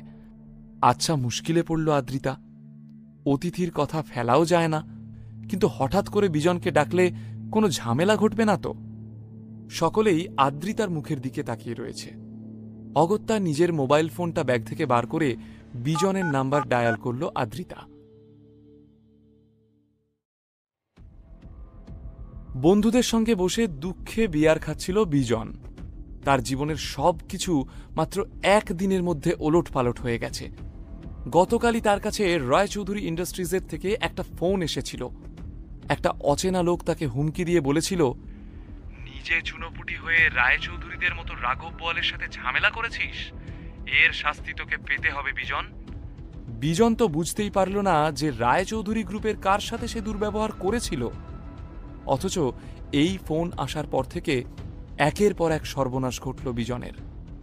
প্রথমে বিজনের কোম্পানির ট্যাক্স পেপারস নিয়ে ঝামেলা হলো। কোনো অলৌকিক ক্ষমতা বলে সবার সামনে ধরা পড়ে গেল। এরপর কোম্পানিতে তালা পড়ল। ব্যাংকের লোন মেটাতে মেটাতে বাড়ি গাড়ি সব বন্ধক দিয়ে সর্বশান্ত হল বিজন। একবার যদি ওই রায়চৌধুরীদের কর্ণধারকে হাতে পাই, জানে মেরে ফেলব। বিয়ার মগে চুমুক দিতে দিতে কথাটা বলল বিজন। বিজনের নাম্বার ডায়াল করতে গিয়েও থেমে গেল আদ্রিতা। কিছুদিন আগে অফিসে ঘটে যাওয়া বিজন ও নীলের ঝগড়াটা মনে পড়ে গেল তার। বিজনকে ফোন করছে দেখে নীল আবার কোনো সিন ক্রিয়েট না করে বসে। আর ঠিক যেটার ভয় পাচ্ছিল সেটাই হলো। নীল পাশে এসে গম্ভীরভাবে জিজ্ঞেস করল, কাকে ফোন করছো আদ্রিতা? প্রশ্ন শুনে রেগে যায় আদ্রিতা। ওর আবার সবেতেই বেশি বাড়াবাড়ি। যা ঘটেছে সেটা ভুলে গেলেই তো হয়। বিরক্ত মুখে আদ্রিতা নীলকে বলল, যাকে খুশি ফোন করি, তোমার তাতে কি? নীল একটা সফট ড্রিঙ্ক এগিয়ে বলল, ওকে, নো প্রবলেম, শুধু এটা খেয়ে নিও। নীল মুচকি হেসে তখনই সেখান থেকে চলে গেল। ও তো জানে কাকে ফোন করছিল আদ্রিতা। জেনে শুনে একটু খুনসুটি করছিল সে আদ্রিতার সাথে। ওদিকে বিজন একটাই কথা ভেবে চলেছে, এভাবে কে তাকে দেউলিয়া করে দিতে পারে? কে ওর এমন চিরশত্রু হতে পারে? বন্ধুদের সাথে সেটা নিয়েই কথাবার্তা চলছিল। ঠিক তখনই তার ফোনটা বেজে উঠল। নিজের মোবাইলে আদ্রিতার নাম্বারটা দেখে বিজন একটু অবাক হল। এখন আদ্রিতা আবার কেন ফোন করছে? ফোনটা রিসিভ করে বিজন বলল, বলো আদ্রিতা, কি বলবে? আজ বিজনের গলাটা ভীষণ উদাসীন মনে হলো আদ্রিতার। আদ্রিতা মনে মনে একটু ভয় পেল। সেদিন নীল ও বিজনের যে ঝামেলাটা হয়েছিল তা এখনো বিজন ধরে রেখে বসে রয়েছে কিনা। বিজন ওর কোম্পানির একজন বড় ইনভেস্টর। ওকে কোনো মতেই চটাতে চায় না আদ্রিতা। তাই সহানুভূতি জানিয়ে আদ্রিতা জিজ্ঞেস করল, কি হয়েছে বিজন? তোমার গলাটা এমন ভারী শোনাচ্ছে কেন? বিজন তাড়াতাড়ি নিজেকে সামলে নিয়ে বলল, আরে না না, তেমন কিছু নয়, আজ মনটা ভালো নেই, তুমি বলো না। আদ্রিতাও আশ্বাস পেয়ে আসল কথায় এলো, শোনো না, আমার এক বন্ধু ড্রিম লাভার নেকলেসটা কিনতে চায়, তুমি কোথা থেকে কিনেছো একবার বলবে?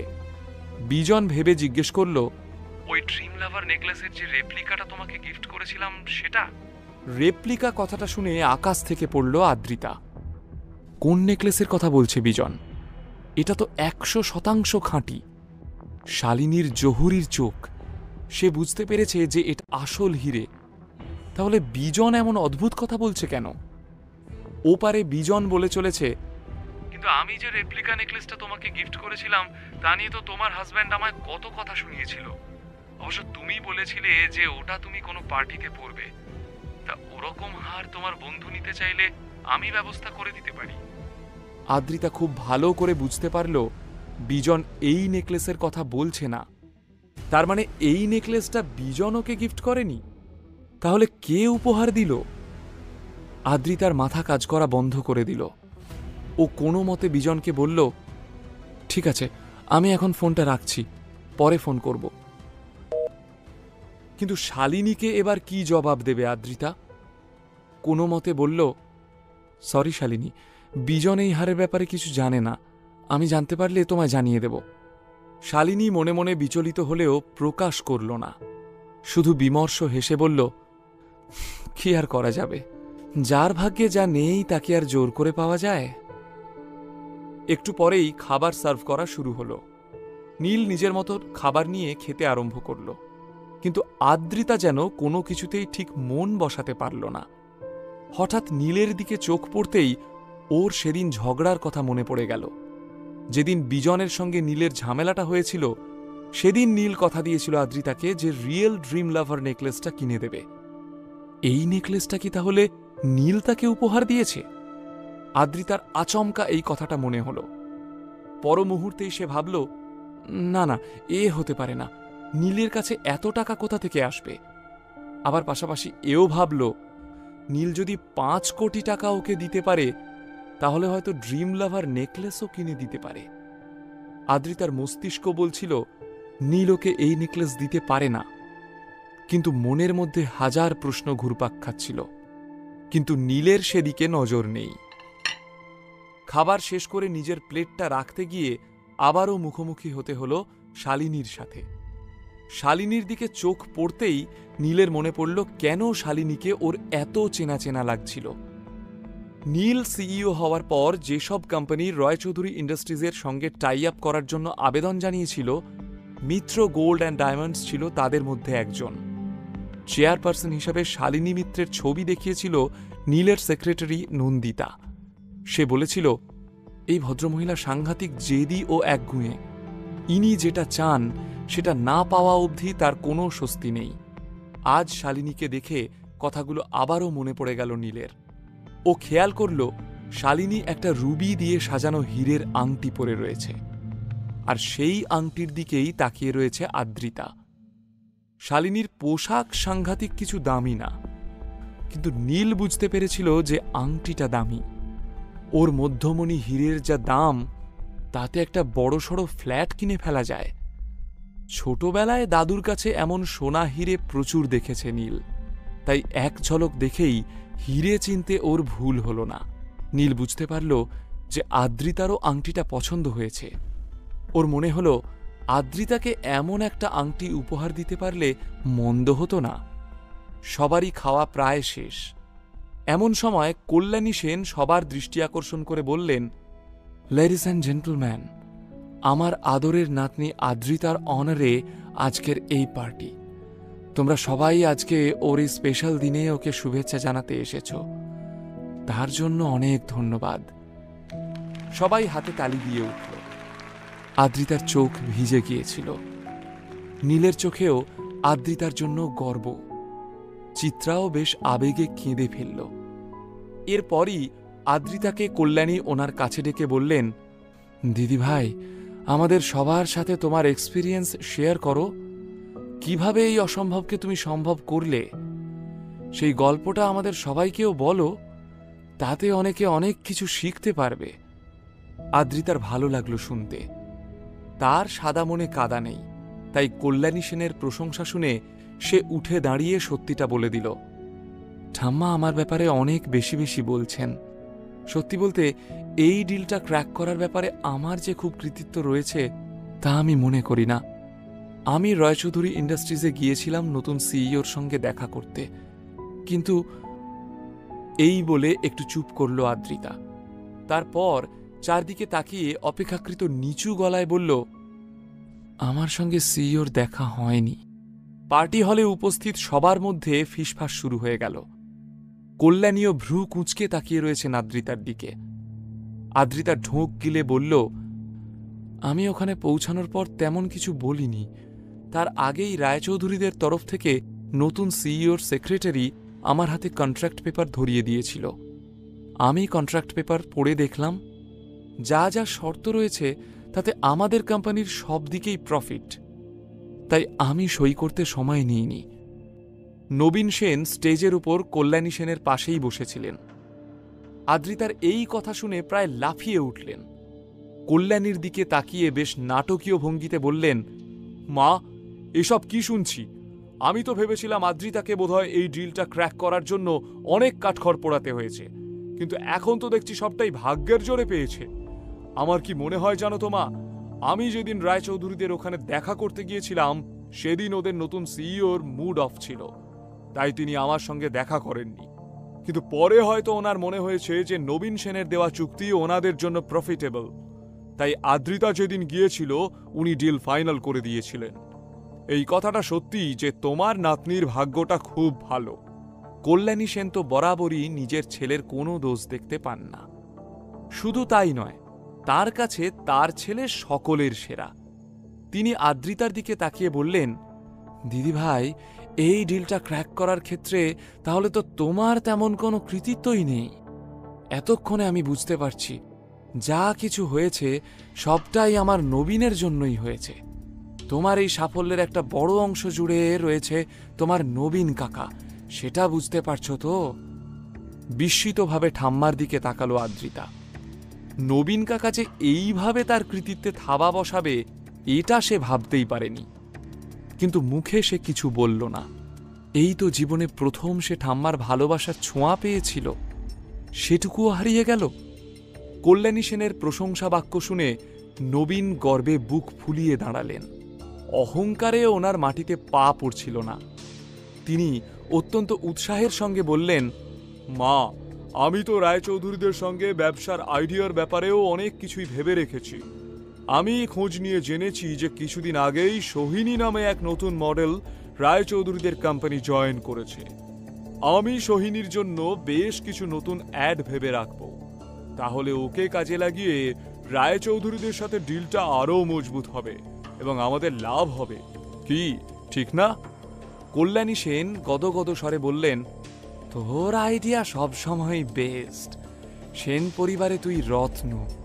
আমি যা বোঝার বুঝে গেছি। এই সেন পরিবারের জন্য তোর যা অবদান তেমন আর কারোর নেই। তুই যখন দায়িত্ব নিয়েছিস তখন সব কিছু সুন্দর করেই হবে, এ ব্যাপারে আমার আর কোনো সন্দেহ নেই। আমার তো মনে হয় পুরো দায়িত্বই এখন তোর হাতে দিয়ে দেওয়া উচিত। তারপর পার্টি হলের আর সবার দিকে তাকিয়ে বললেন, কি বলো সবাই? আদ্রিতা চোখের সামনে দেখতে পাচ্ছিল তার সব কৃতিত্ব কেমন চালাকি করে নবীন কাকা নিজের বলে চালিয়ে দিল। চোখ ফেটে জল আসছিল ওর। শুকনো মুখে মাথা নিচু করে মনে মনে ভাবল, হে ভগবান, এত বড় মিথ্যেটা সত্যি হয়ে গেল। আদ্রিতার মন খারাপ চোখ এড়াল না নীলের। ও সব সহ্য করতে পারে, শুধু আদ্রিতার চোখের জল নয়। আদ্রিতার কাছে এগিয়ে গিয়ে নীল বলল, নবীন কাকার কথার কোনো প্রতিবাদ করবে না তুমি? চুপ করে মিথ্যেগুলো সহ্য করবে? আদ্রিতা বলল, না, কিচ্ছু বলার দরকার নেই, যে যা খুশি ভাবুক। না, তুমি প্রতিবাদ করতে না পারো, আমি করব। তোমার হকের জিনিস অন্য কেউ কেড়ে নেবে এটা আমি দেখতে পারবো না আদ্রিতা। আমি আমার স্ত্রীর হয়ে প্রতিবাদ করব। চোয়াল শক্ত করে নীল কথাগুলো বলে নবীনের দিকে পা বাড়ালো। নীল দ্রুত পায়ে নবীনের দিকে এগিয়ে যাচ্ছিল। আজ ঘোরতর কিছু একটা হয়ে যেতে পারে, কিন্তু তার আগেই আদ্রিতা আটকালো নীলকে। দয়া করে তুমি নতুন কোনো অশান্তি তৈরি করো না। এমনিই আমি যথেষ্ট ঝামেলায় রয়েছি, নতুন ঝামেলা আর চাই না। প্লিজ আমার ব্যাপারে মাথা ঘামানোটা বন্ধ করো তুমি। কিন্তু নীল কিছু বলার আগেই ওদিকে কল্যাণী সেন সেলিব্রেশন শুরু করে দিয়েছেন। এনাকে পাল্টা জবাব দেওয়ার মতো এখানে কেউ নেই। এত কিছুর পরেও নবীন সেনই শেষ পর্যন্ত কেকের ওপর থেকে চেরিটা তুলে নিলেন। সত্যি উনি অত্যন্ত ধুরন্ধর ও বাতেলাবাজ। রায়চৌধুরীদের সঙ্গে কন্ট্রাক্ট সাইন করাটাই ছিল সবচেয়ে বড় ধাপ। সেটা উতরে যাবার পর এখন যা সব বিজনেস আইডিয়া নবীন কাকা দিলেন সে আর এমন কি শক্ত, অথচ তারই মালা জপছে ঠাম্মি। মনে মনে এসবই ভাবছিল আদ্রিতা। চিত্রাও সাংঘাতিক মনক্ষুণ্ণ হল, কিন্তু সেটা ও প্রকাশ করল না। নবীন এখন আকাশে উড়ছেন। তিনি কল্যাণীর পায়ে হাত দিয়ে প্রণাম করলেন। কল্যাণী তাকে বুকে জড়িয়ে ধরলেন। এরই মাঝে নবীনের মাথায় নতুন অঙ্ক শুরু হলো। এভাবেই যদি ছলে কৌশলে আমি আমার ট্যালেন্ট দেখাতে পারি তাহলে খুব শিগগিরই সেনদের মোট সম্পত্তির 60% মাকে দিয়ে নিজের নামে লিখিয়ে নেব। এসব ভাবতে ভাবতেই তার মনটা একেবারে খুশির সমুদ্র হয়ে উঠল। নবীন সেন আনন্দে আত্মহারা হয়ে ঘোষণা করলেন, attention please ladies and gentleman, আজকের এই সাফল্যের দিনে আমরা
কিন্তু নীল কি এভাবে বসে থাকার মানুষ? হঠাৎ করেই তার মুখের মধ্যে একটা অদ্ভুত কৌতুক ঝিলিক মেরে উঠল, যদিও সেটা কারোর নজরে পড়ল না। ইতিমধ্যেই এই পার্টি বেশ রঙিন মেজাজে চলতে শুরু করল। মদের ফোয়ারা চলল, সকলেই নেশায় ডুব দিল। নবীন সেনই বোধহয় সবথেকে বেশি মদ্যপান করলেন। তার দাঁড়ানোর ক্ষমতাটুকুও আর নেই, রীতিমতো টলছেন। পার্টি প্রায় শেষের মুখে। তখনই ওয়েটার এসে বিল পে করার কথা বলল। নবীন সেনও খুব স্টাইলের সঙ্গে নিজের পার্স থেকে একটা কার্ড বের করলেন। তার হাতে সুইস ব্যাংকের কার্ড দেখে আশেপাশের সকলেই অবাক হয়ে গেল। বড়লোক মানুষদের বড় বড় ব্যাপার। কার্ডটা সুইস ব্যাংকের গোল্ড কার্ড। এই কার্ডের একটি বিশেষত্ব হল, এটা পেতে হলে কমপক্ষে আপনার সম্পত্তির পরিমাণ কয়েক কোটি হতে হবে। তাই এই কার্ড দেখিয়ে নবীন কাকা আসলে সকলের কাছেই নিজের শো অফ করতে চাইছিলেন। নবীন কাকার কাছাকাছি দাঁড়িয়েছিল মিত্র গোল্ড অ্যান্ড ডায়মন্ডসের কর্ণধার শালিনী মিত্র। সুইস ব্যাংকের কার্ড তার কাছেও রয়েছে, তবে সিলভার কার্ড। সম্পত্তির পরিমাণ 1 কোটির নিচে হলে তবে সিলভার কার্ড পাওয়া যায়। শালিনী মিত্রের স্বভাবেই রয়েছে ঈর্ষা। স্বভাব অনুসারে নবীন সেনের গোল্ড কার্ড দেখে তার হিংসে হল। শালিনীর বাবার কাছে রয়েছে, তবে এখন তারও চাই এই গোল্ড কার্ড। ড্রিম লাভার নেকলেস কিনতে হলেও সে তার বাবার গোল্ড কার্ডটাই ব্যবহার করত। তার তো পাওয়া দিয়ে কথা, কে কিভাবে কোথা থেকে এনে দিচ্ছে তাতে শালিনীর কিছু যায় আসে না।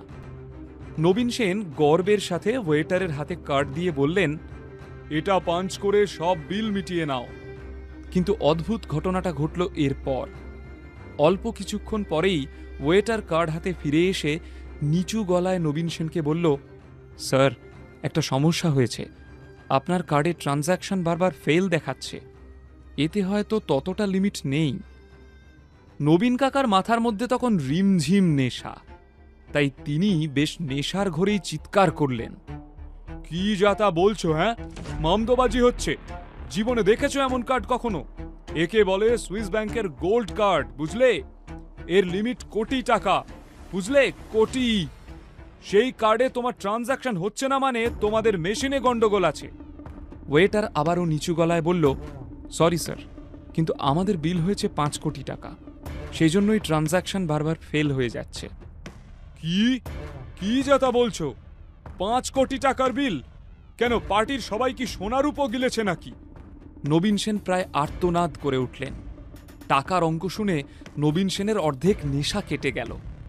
ওয়েটার এবারও নম্রভাবে বলল, স্যার, আপনিই তো বলেছিলেন সবচেয়ে দামি নামি ওয়াইন প্রত্যেক টেবিলে সার্ভ করতে। শুধু তাই নয়, আমাদের হোটেলের সমস্ত রুমের গেস্টদের পাঠাতে। আমরা তো সেটাই করেছি। বিশ্বের সেরা 4টি ওয়াইনের মধ্যে একটি আজকে সার্ভ করা হয়েছে। Per head 1 bottle, including food and everything. সেই জন্যই বিলটা দাঁড়িয়েছে 5 কোটি টাকা। আপনি চাইলে আমরা আপনাকে বিল দেখাতে পারি। So sir, card or cheque? নবীন সেন তেড়ে ফুঁড়ে উঠলেন, চ্যাংরামি পেয়েছো? হ্যাঁ, আমাদের বড়লোক পেয়ে গলা কাটতে চাইছো? তুমি জানো আমি কে? আমি এক্ষুনি তোমাদের এই হোটেলের নামে মামলা করতে পারি। নবীন সেনের চিৎকার চেঁচামেচিতে পার্টি হলে থাকা সেন পরিবারের বাকি সকল সদস্য এবং তাদের গেস্টরা সচকিত হয়ে উঠল। সবার দৃষ্টি এখন নবীন সেনের দিকে। তিনি ওয়েটারকে ভীষণ বাজেভাবে বললেন, তোমাদের মালিককে ডেকে আনো। তাকে বলো এইসব জোচ্চুরি এখানে চলবে না। বেশি বাড়াবাড়ি করলে আমি তোমাদের নামে পুলিশ কেস করব। আমারও নাম নবীন সেন। মদের নেশায় ছিলেন বলেই নবীন সেন আরও বেশি হম্বিতম্বি করছিলেন। কিন্তু জল বেশি দূর গড়ানোর আগেই হঠাৎ একটা গুরুগম্ভীর স্বর শোনা গেল বাইরের দিক থেকে। কে কার নামে পুলিশ কেস করবে? কি সমস্যা হয়েছে? যার গলা শোনা যাচ্ছিল সে আর কেউ না, এই প্রাইম 5 স্টার হোটেলের মালিক কুশল বরাট। কুশল এগিয়ে এলো নবীন সেনের দিকে। নবীন সেনের চোখ তখন নেশায় প্রায় ঝাপসা। জড়ানো গলায় তিনি বললেন, ফন্দি করে আমাদের ঠকাচ্ছেন আপনারা? হ্যাঁ, সাহস তো কম নয় আপনাদের। ওয়েটার আমাকে বলে কিনা আমার কার্ড ফেল করেছে। চুরি করছেন সব। নবীন সেনের চোখে চোখ রেখে কুশল বরাট বলল, শুনুন স্যার, আপনার আজকের দিনে সারা দিনে যা খরচা হয়েছে তার প্রতিটা পাই পয়সার হিসেবই আমরা আপনাকে দিতে পারি। আপনার মা আমাদের কিছু অ্যাডভান্স করেছিলেন, কিন্তু মোস্টলি এতটা টাকা হয়েছে আপনার দেওয়া অর্ডারের জন্যই। কাজেই আমাদের সম্পর্কে একটাও বাজে কথা বললে। কথাটা শেষ করতে পারল না কুশল। নবীন মদের নেশায় মুঠো পাকিয়ে তেড়ে গেলেন কুশলের দিকে। ঝামেলাটা এবার হাতাহাতির পর্যায়ে পৌঁছে গেল। আর ঠিক তখনই কুশল আর নবীন সেনের মাঝখানে এসে দাঁড়ালো নীল। সে কুশলের দিকে পিছন ঘুরে দাঁড়িয়ে নবীন সেনকেই থামানোর চেষ্টা চালিয়ে যাচ্ছিল। তাকে আটকাতে গিয়ে ভুলে ধাক্কা লেগে গেল নবীন সেনের গায়ে। পার্টিতে থাকা সমস্ত গেস্ট এবং সদস্যরাই আঁতকে উঠল। নবীন সেনেরও মুখ রাগে লাল হয়ে গিয়েছিল। রাগ এবং নেশার বশবর্তী হয়ে তুইতকারি শুরু করে দিলেন। What is this? How dare you Neel? তোর এত বড় সাহস, তুই আমার গায়ে হাত দিস? অপদার্থ! এক চড়ে তোর সব কটা দাঁত আমি খুলে নেব, বুঝেছিস? এই বলেই নীলকে মারার জন্য হাত তুললেন নবীন। কিন্তু তার আগেই আদ্রিতা এসে নীলের সামনে ঢাল হয়ে দাঁড়ালো। প্রচণ্ড জোরে চিৎকার করে উঠল, দাঁড়াও নবীন কাকা! আদ্রিতা যে এত জোরে চিৎকার করতে পারে সেটা কেউ ভাবতে পারেনি। সবাই সচকিত হয়ে উঠল। এমনকি নেশাগ্রস্ত নবীন সেনও একটু থতমত খেয়ে গেলেন। আশ্চর্য হয়ে গেল নীল। আদ্রিতা তাকে বাঁচানোর জন্য এইভাবে তার ঢাল হয়ে সামনে এসে দাঁড়ালো। নবীন সেনকে তাও দমিয়ে রাখা গেল না। আদ্রিতার উপর এমনিই খাপ্পা ছিলেন। সুযোগ পেয়ে চিৎকার করে কিছু একটা বলতে যাবেন, তার আগেই হাল ধরলেন কল্যাণী সেন। তিনি অত্যন্ত বিনয়ী হাসি মুখে বললেন, মিস্টার বরাট, আমি আমার ছেলের তরফ থেকে আপনার কাছে ক্ষমা চাইছি। আসলে বুঝতেই তো পারছেন, নেশা করে ফেললে তখন মানুষের আর কোনো হুঁশ থাকে না। ও নেশার ঘরে যা যা করেছে তার জন্য আমি ক্ষমা প্রার্থী। সেন পরিবারের সবচেয়ে জাঁদরেল মহিলা কল্যাণী সেন, যার কথাতে বাঘে গরুতে এক ঘাটে জল খায়। আজ তাকে নবীনের জন্য একটা হাঁটুর বয়সী ছেলের কাছে ক্ষমা চাইতে হলো। নবীন বুঝতে পারলেন যে মারাত্মক একটা ভুল হয়ে গেছে, কিন্তু এখন উনি কি করবেন? এসবের মধ্যে শুধু আদ্রিতার ঢাল হয়ে দাঁড়ানোটাই নীলের বারবার মনে পড়তে থাকল। আদ্রিতার কানে নীল আলতো করে বলল, থ্যাংক ইউ। কিন্তু আদ্রিতা কড়া চোখে তাকিয়ে বলল, ভেবো না তোমার জন্য কিছু করেছি। আমি যা করেছি আমাদের পরিবারের সম্মান বাঁচাতে করেছি। নীলের মনের আশার আলোটা আবারও নিভে গেল। ওয়েট আ সেক, তুমি নীল রায়চৌধুরী না? পার্টিতে ঘটে চলা সমস্ত কিছুকে তোয়াক্কা না করে কুশল বিস্মিত চোখে কথাটা জিজ্ঞেস করল নীলকে। কল্যাণী ভাবল, নীলের কোনো ব্যবহারে কি কুশল বিরক্ত হলো নাকি? আসলে কুশলকে এতখানি গুরুত্ব দেওয়ার পিছনে একটা কারণ ছিল। কম বয়সী কুশল যে নিজে একজন বিশাল বড় বিজনেসম্যান তা নয়। তার বাবা শ্যামল বরাটও ব্যবসার জগতে একজন অত্যন্ত উজ্জ্বল নক্ষত্র। তাকে চটাতে চাইছিলেন না কল্যাণী সেন। তাই নীলের ব্যাপারে খোঁজ নেওয়ায় কল্যাণী সেন আরও ঘাবড়ে গিয়ে উত্তর দিলেন, হ্যাঁ, ও নীল রায়চৌধুরী, আমাদের বাড়ির ঘর জামাই। আপনি ওর ব্যবহারে কিছু মনে করবেন না। আসলে ভিখারি ঘরের ছেলে তো, বড়লোকি আদব কায়দা তেমন জানে না। কুশলের মুখের অভিব্যক্তি ক্রমে পাল্টে যাচ্ছিল। সে পায়ে পায়ে এগিয়ে এলো নীলের কাছে। তারপর নীলের চোখে চোখ রেখে গম্ভীর স্বরে বলল, নীল, আমরা আবার এভাবে মুখোমুখি হব সেটা এক্সপেক্ট করিনি। নীলও ওকে দেখে চোয়াল শক্ত করল।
কুশল আর নীলকে এইভাবে কথা বলতে দেখে।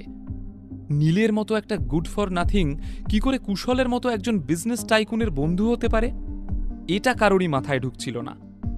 কল্যাণী সেনের মাথায় তখন চলছে অন্য চিন্তা। 1 কোটি তো নবীনের থেকে জোগাড় হয়ে যাবে, কিন্তু বাকি 4 কোটির তো ব্যবস্থা করতে হবে। কল্যাণী সবাইকে ডেকে বললেন, দেখো, এই পার্টিতে আমরা সবাই আনন্দ করেছি, তাহলে একা নবীন কেন সব টাকাটা দেবে? আমাদের উচিত কিছু কিছু কন্ট্রিবিউট করা। আমি তাই পরিবারের সকলকেই বলছি, নিজেদের তরফ থেকে প্রত্যেকে 50 লাখ টাকা করে দাও। কল্যাণী সেনের কথা শুনে পরিবারের সকলেই মনে মনে অসন্তুষ্ট হল। তারা তো আর সবচেয়ে নামি দামি ওয়াইন খেতে চায়নি, ওটা একান্তই নবীনের সিদ্ধান্ত ছিল। অথচ এখন দায় নেওয়ার সময় সকলকেই টাকা দিতে হবে, এটা তো জুলুম। কিন্তু কল্যাণী সেনের মুখের উপর কথা বলার মতন সাহস কারও নেই। সবাই যে যার মতন নিজের কার্ড বের করল। কিন্তু আদ্রিতার অবস্থা তখন শোচনীয়। নীল তাকে যে টাকাটা দিয়েছিল সেটা তো ব্যবসার ধার শোধ করতেই খরচ হয়ে গিয়েছে আদ্রিতার। এখন তার ব্যাংকে খুব বেশি হলে 5-6 লাখ টাকা রয়েছে। এত টাকা সে কোথা থেকে দেবে? আদ্রিতাকে ভীত মুখে দাঁড়িয়ে থাকতে দেখেই ওর চিন্তার কারণ আন্দাজ করতে পারল নীল। নবীন সেন এতক্ষণ আসামির মতো এক কোণে মুখ গুঁজে বসেছিলেন, কিন্তু আদ্রিতার বিব্রত অবস্থা দেখে তিনি আর বসে থাকতে পারলেন না। তার উপর এই আদ্রিতা এবং নীল মিলে আজ নবীনকে যথেষ্ট হেনস্থা করেছে। নবীন সেনের নেশা প্রায় কেটেই গেছে। আদ্রিতার সামনে টলতে টলতে এসে বললেন, কি হলো আদ্রিতা, কোনো অসুবিধা? এখন আবার তোমার ওই নাই নাই বা নিয়া উড়িও না প্লিজ। তুমি তো তোমার বরের মতো ভিখিরি বাড়ির মেয়ে নও। সবাই যখন দিতে পারছে তুমিও নিশ্চয়ই দিতে পারবে, কি তাই তো? ভাঙবে তবু মচকাবে না। মনে মনে আশ্চর্য হয়ে যায় আদ্রিতা। এত বড় একটা কেলেঙ্কারি করার পরও নবীন কাকা কত সাবলীলভাবে কথা বলছেন, এতটুকু লজ্জা নেই তার? এখনো অন্যকে কথা শোনানোর মতো বুকের পাটা রয়েছে তার? তবে যতই তেতো লাগুক, নবীন সেন তো ঠিক কথাই বলে গেলেন। সত্যিই তো আদ্রিতার কাছে টাকা নেই, তাই নবীন কাকার কথার প্রতিবাদটা সে করতে পারল না। নীল সবটাই লক্ষ্য করছিল। আদ্রিতা এবং নবীন সেনের কাছে গিয়ে সে বলল, আমাদের নিয়ে এত চিন্তা করবেন না নবীন কাকা, টাকা থাকবে না কেন? আমাদের ভাগের 50 লাখ আমরাই দেব, আর সাথে আমার টেবিলের বিলটাও। কুশল, তুই কাইন্ডলি একটু দেখ আমাদের কত বিল হয়েছে। কুশল চোখ বড় বড় করে বলল, কি বললি? তুই বিল দিবি, তাও আমার হোটেলে এসে? আমাকে এতটা চামার ভাবিস নাকি তুই? নীল চোখ টিপে ইশারা করল। কুশল বুঝতে পারল আরও কিছু ব্যাপার আছে যেটা নীল এখনো ফাঁস করতে চায় না। কুশল সম্মতি জানিয়ে ওয়েটারকে বিল আনার জন্য ইশারা করল। নীল আদ্রিতার ভাগের 1 কোটি টাকা বাদ দিয়েও নীলদের টেবিলের আরও 50,000 টাকার বিল হয়েছে। নীলের টেবিলে সে ছাড়াও যারা বসেছিল তাদের সবার ভাগের টাকাটা নীল মিটিয়ে দেবে বলে ঠিক করল।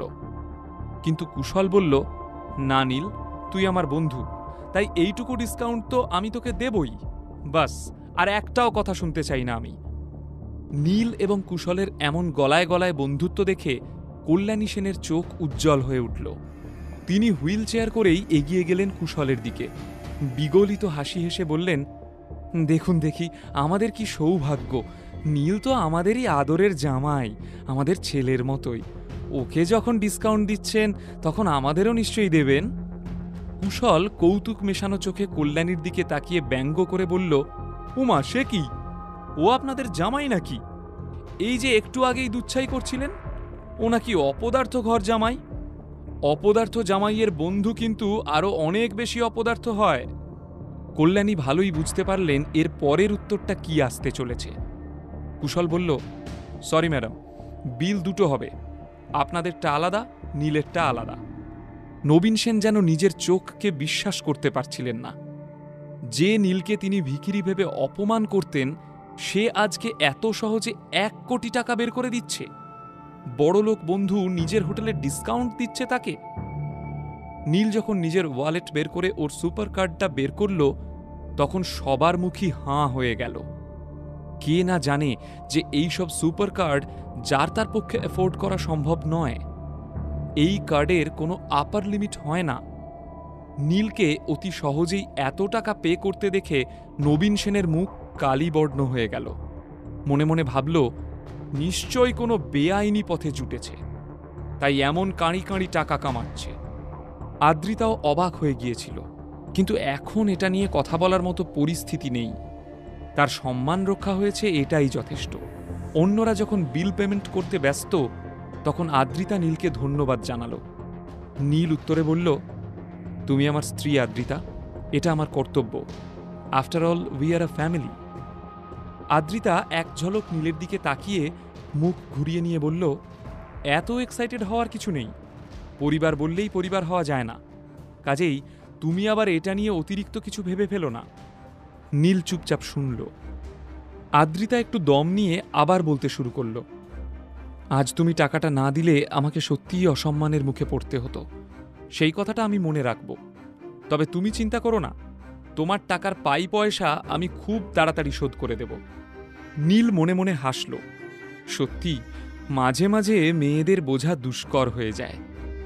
প্রসঙ্গ ঘুরিয়ে নীল বলল, আদ্রিতা, তুমি বরং বাড়ি চলে যাও, আমার একটু কাজ আছে, সেটা সেরে আমি ফিরব।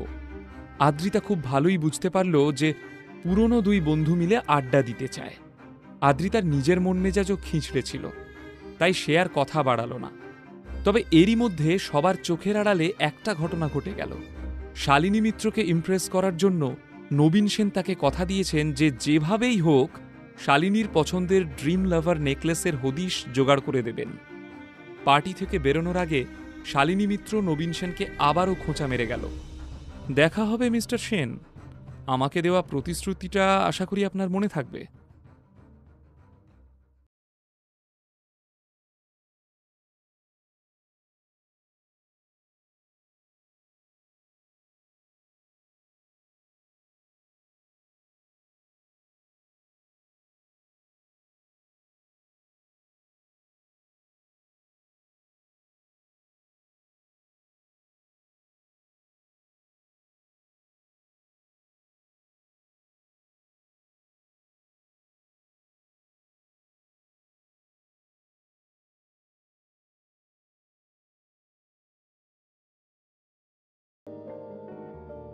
যখন নীল ওর পরিবারের সাথে দিল্লিতে থাকত, সেই সময়ের ঘটনা এটা। তখন রায়চৌধুরী ইন্ডাস্ট্রিজের মালিক ছিলেন নীলের বাবা, হীরেন রায়চৌধুরী। নীলের হাতে তখন অফুরন্ত টাকা। কুশল আর সে অনেক ছোটবেলাকার বন্ধু, কিন্তু একটু বড় হয়ে ওঠার পরে কুশল খারাপ সঙ্গে পড়ে যায়। নীল জানতে পেরে ওকে অনেক আটকানোর চেষ্টা করেছিল, কিন্তু পারেনি। মদ, সিগারেট, এমনকি ড্রাগসের দিকে ঝুঁকে গিয়েছিল কুশল, এবং সাথে জুয়া খেলা। কুশল নিজের জীবনটাকে শেষ করে দিতে বসেছিল। তারপর সব জানাজানি হয়ে যাওয়ার পর ছেলেকে আটকানোর অনেক চেষ্টা করেন কুশলের বাবা, কিন্তু তারপর সব চেষ্টায় ব্যর্থ হয়ে কুশলের বাবা ওকে ত্যায্যপুত্র করেন। এক ঝটকায় কুশল একেবারে রাস্তায় এসে দাঁড়ায়। ততদিনে সে তার ভুল বুঝতে পেরেছে। ঘুরে দাঁড়াতে চাইতো কুশল, কিন্তু কিছুতেই পথ খুঁজে পাচ্ছিল না। সেই সময়েও নীল এসে দাঁড়ায় কুশলের পাশে। কুশলকে 10 কোটি টাকা দিয়ে সাহায্য করে। এই হোটেল নীলের পয়সা দিয়েই বানিয়েছে কুশল। ওর রক্তেও ব্যবসা রয়েছে, তাই ব্যবসাটাকে নিজের চেষ্টায় ফুলিয়ে ফাঁপিয়ে তুলতে পেরেছে। কুশল খুশি মনে বলল, এত খোঁজার পর আজ তোর দেখা পাওয়া গেল। চল, আজ তোকে একটা জায়গায় নিয়ে যাই, দেখবি তোর দারুণ লাগবে। নীল খুশি, কিন্তু সে জিজ্ঞেস করল, আরে কোথায় যাব সেটা তো বল। কুশলও বলল, আগে গাড়িতে তো ওঠ, তারপর সব বলছি। গাড়ি চালিয়ে বেশ কিছুটা পথ যাওয়ার পর নীল কুশলকে বলল, না, এত সাসপেন্স আর সহ্য করতে পারছি না ভাই, এবার বল তো কোথায় যাচ্ছি আমরা। একটু হেসে কুশল বলল, তোর পৃথাকে মনে আছে? মনে থাকবে নাই বা কেন, পৃথাও এই শহরেই আছে, আর আমার মতোই তোকে এত দিন ধরে খুঁজে চলেছে বেচারি। আমি আজ তোর হদিশ পেয়ে সবার আগে ওকে ফোন করে জানালাম। ও যে কি আনন্দ পেয়েছে তোকে বলে বোঝাতে পারবো না, তুই নিজেই দেখে নিস। তুই ওর কাছে গেলে বুঝতে পারবি যে কত বড় সারপ্রাইজ তোর জন্য অপেক্ষা করছে। আরে বাস, তোর সঙ্গে পৃথার যোগাযোগ আছে? আরে এটা তো দারুণ ব্যাপার। নীল উৎসাহের সাথে বলল কথাগুলো। পৃথার কথা কতদিন পর শুনতে পারল সে। একটু হেসে কুশল বলল, হ্যাঁ রে, আছে তো যোগাযোগ। আসলে আমিও তোর খোঁজ করছিলাম, আর পৃথাও তোকে খুঁজছিল। তা নিয়েই আমাদের যোগাযোগ হয়, বন্ধুত্ব হয়ে যায়। তুই তো জানিস বন্ধুত্ব করার ব্যাপারে আমি কতটা চুজি। তুই যেমন আমার বন্ধু, আর একজন আছে জানিস, যে আমাকে এই ব্যবসাটা করার সময় অনেক সুপরামর্শ দিয়েছিল। তুই জানিস পৃথা এখন বিউটি প্রোডাক্টসের একটা বিরাট কোম্পানি চালাচ্ছে। ওর কোম্পানি বড় বড় লিডিং বিউটি ব্র্যান্ডগুলোর সাথে রীতিমতো পাল্লা দিচ্ছে। কথাটা শুনে নীলের ভীষণ আনন্দ হলো। এই পৃথার সঙ্গে তার আলাপ হওয়ার ব্যাপারটাও দিল্লিতে থাকাকালীন। একটা ডিপার্টমেন্টাল স্টোরে কাজ করত পৃথা। সেখানেই একদিন কিছু কেনাকাটা করতে গিয়েছিল নীল। কেনাকাটার পর ভুলে একটা ব্যাগ ফেলে চলে আসে সে। নীল বেরিয়ে যাওয়ার পরে সেটা নজরে পড়ে পৃথার। ব্যাগটায় প্রায় 3 কোটি টাকা ছিল। পৃথা ছুটে এসে নীলকে ডেকেছিল, কিন্তু নীল শুনতে পায়নি। তখন পাগলের মতো পৃথা নীলের গাড়িটার পিছনে পিছনে ছুটেছিল। কিছু দূর যাওয়ার পর নীলের মনে পড়ে ব্যাগটার কথা। নীল ফিরে আসার সময় পৃথার সাথে দেখা হয়। সেই থেকেই ওর পৃথার সঙ্গে বন্ধুত্ব। পৃথা খুবই উচ্চাকাঙ্ক্ষী একটি মেয়ে। ওর স্বপ্ন ছিল বিজনেস করার। সেটা শুনে নীল পৃথাকে 5 কোটি টাকা দিয়েছিল, যাতে ও নিজের ব্যবসা শুরু করতে পারে। নীল এমনভাবে অনেককেই সাহায্য করত। নীলের এটা ভেবেই ভালো লাগছিল যে পৃথা সেই টাকাটা সঠিকভাবে কাজে লাগিয়েছে। কথা বলতে বলতেই ওরা এসে পৌঁছালো ফেয়ার অ্যান্ড বিউটি কোম্পানির মেইন আউটলেটের সামনে। ঝাঁ চকচকে শোরুম দেখে মনটা ভরে গেল নীলের। কুশল নীলকে নিয়ে শোরুমে প্রবেশ করতেই একজন সুন্দরী রিসেপশনিস্ট ওদের দিকে এগিয়ে এলো হাসি মুখে। কুশলকে দেখে বলল, স্যার, ম্যাডাম আপনার জন্য 3 তলায় নিজের কেবিনে অপেক্ষা করছেন। আর আমি কি এই স্যারকে স্টোরটা ঘুরে দেখাবো? কুশল বলল, না না, তার কোনো দরকার নেই। নীল নিজেই সবটা ঘুরে দেখে নিতে পারবে। তারপর নীলের দিকে ফিরে বলল, শোন নীল, আমি পৃথার সঙ্গে দেখা করতে যাচ্ছি। তুই ততক্ষণ আশপাশটা ঘুরে দেখ। এর ফার্স্ট ফ্লোরে নিউ লঞ্চ বিউটি প্রোডাক্টগুলো রয়েছে। চাইলে বৌদির জন্য যা যা ইচ্ছে নিয়ে যেতে পারিস, বৌদি খুশি হবে। ততক্ষণে আমি আর পৃথা তোর জন্য যে সারপ্রাইজটা প্ল্যান করেছি সেটাকে গুছিয়ে ফেলি, কেমন? রহস্যের সুরে কথাটা বলে হাসল কুশল। রিসেপশনিস্টের সামনে কুশল আদ্রিতাকে বৌদি বৌদি বলে উল্লেখ করায় একটু লজ্জা লাগছিল নীলের, আবার ভালোও লাগছিল। ফার্স্ট ফ্লোরে উঠে সত্যিই চোখ ধাঁধিয়ে গেল নীলের। এত রকম বিউটি প্রোডাক্টও হয়। সবকটার দাম বেশ চড়া, কিন্তু মজার ব্যাপার তাতেও ক্রেতাদের ভিড়ের খামতি নেই। সবাই যেন হামলে পড়েছে এই নতুন নতুন প্রোডাক্টগুলো কেনার জন্য। মনে মনে নীল ভাবল, আচ্ছা, সত্যি কি এই প্রোডাক্টগুলো ব্যবহার করলে সুন্দর হয়ে ওঠা যায়? যদি সত্যিও হয়, তাও কতক্ষণের জন্য? এগুলো ধুয়ে ফেলার পর তো সেই আগের রূপটাই ফিরে আসবে। এসব ভেবে হাসি পেল নীলের। তারপর সমস্তটা ঘুরে ঘুরে দেখতে লাগলো সে। তখনই পিছন থেকে একটা চেনা কণ্ঠস্বর কানে এলো, আরে নীলদা না? পিছন ফিরে তাকিয়ে নীল দেখল অল্প একটু দূরেই দাঁড়িয়ে রয়েছে প্রিয়াঙ্কা। আদ্রিতার খুব কাছের বন্ধু এই প্রিয়াঙ্কা। নীলকে দেখে এগিয়ে এলো ওর কাছে। তারপর মুখে বাঁকা হাসি টেনে বলল, এ কি গো নীলদা, তুমি এখানে কি করছো?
দিকে স্ত্রীর সামনে নিজেকে দাপুটে প্রমাণ করার সুযোগ।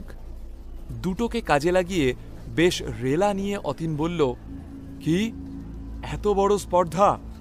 তুমি আমার বউকে এসব কথা বলেছ? ঘাড় ধাক্কা দিয়ে তোমাকে স্টোর থেকে বের করে দেব। তুমি চেনো না আমি কে? একটু হেসে নীল বলে, আরে কি মুশকিল, আমি কি যেচে কিছু বলেছি নাকি? ওই আমাকে বরং স্টোর থেকে বেরিয়ে যেতে বলেছে। অতীন চোখ পাকিয়ে বলল, বেশ করেছে বলেছে। তোমার মতন লোককে বেরিয়ে যেতে বলাই উচিত। তোমার চেহারা দেখেই বোঝা যাচ্ছে তোমার ক্ষমতার দৌড় কত। তাই ভালোই ভালোই এই স্টোর থেকে এক্ষুনি বেরিয়ে যাও। যদি না যাই কি করবেন? নীল এবার একটু বিরক্ত হলো। বেশ গম্ভীর হয়ে কথাটা বলল সে। অতীন ফুঁসে উঠে বলল, তাহলে আমি তোমার গায়ে হাত তুলতে বাধ্য হব? অতীনের কথা শেষ হওয়ার আগেই কুশলের গলা শোনা গেল। কি হচ্ছে এখানে? কুশল এবং পৃথা দুজনেই চলে এসেছে সেখানে।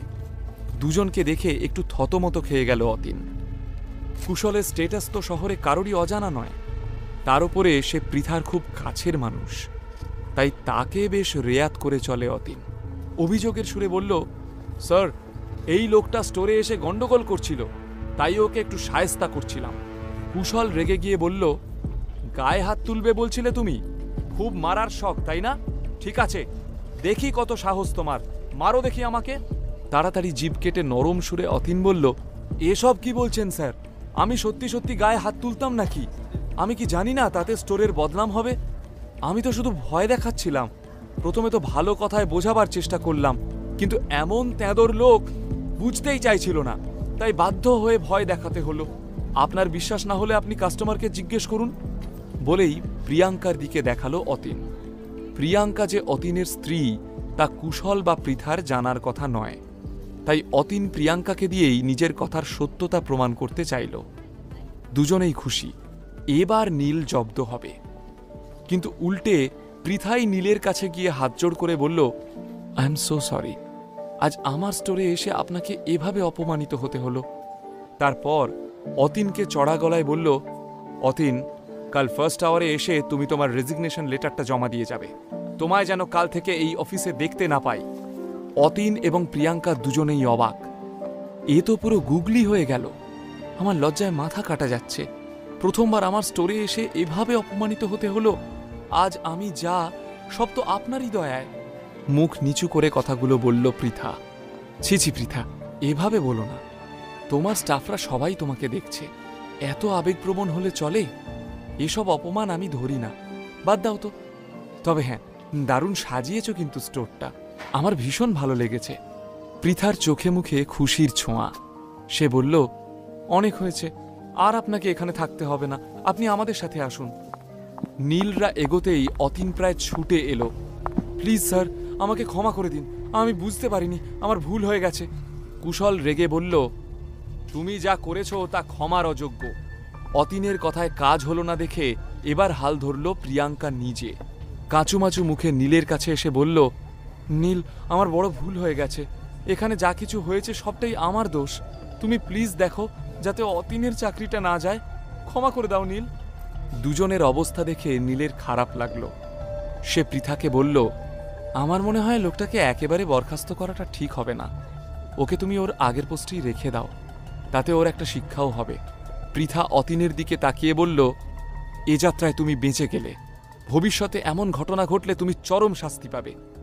তারপরই নীলের দিকে তাকিয়ে বেশ রহস্য নিয়ে পৃথা বলল, শুরুটা ভালো হয়নি, কিন্তু শেষটা দারুণ হবে।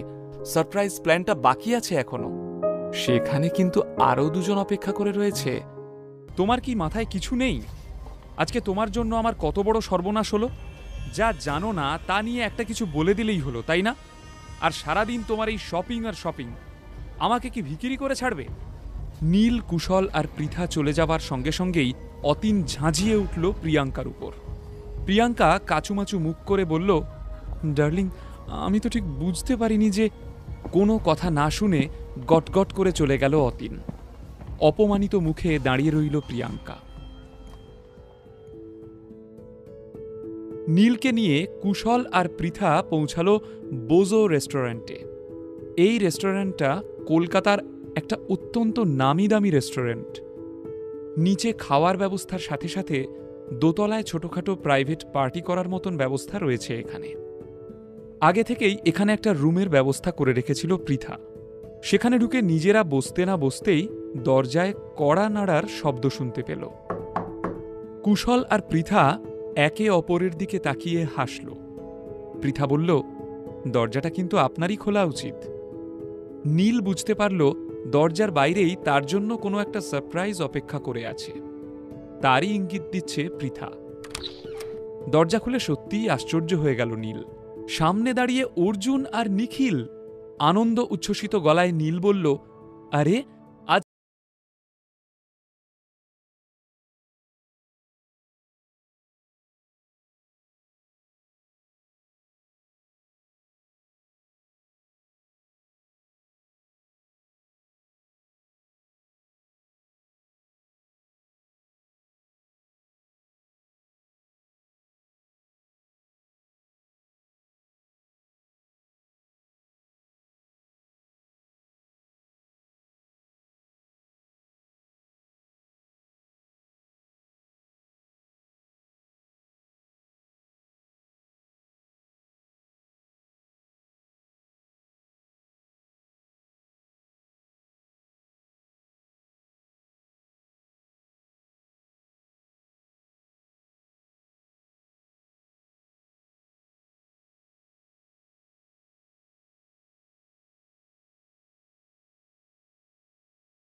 রয় চৌধুরী ইন্ডাস্ট্রি থেকে নীলের বাবাকে সরিয়ে দেওয়ার পরে নীলকেও বের করে দেওয়া হয়েছিল। তারপর যেন নীল জনারণ্যেই হারিয়ে যায়। পৃথা, কুশল, অর্জুন, নিখিল এরা সবাই নীলকে অনেক খুঁজেছে, কিন্তু পায়নি। তাই আজ নীলকে ফিরে পেয়ে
সঙ্গেই আছে।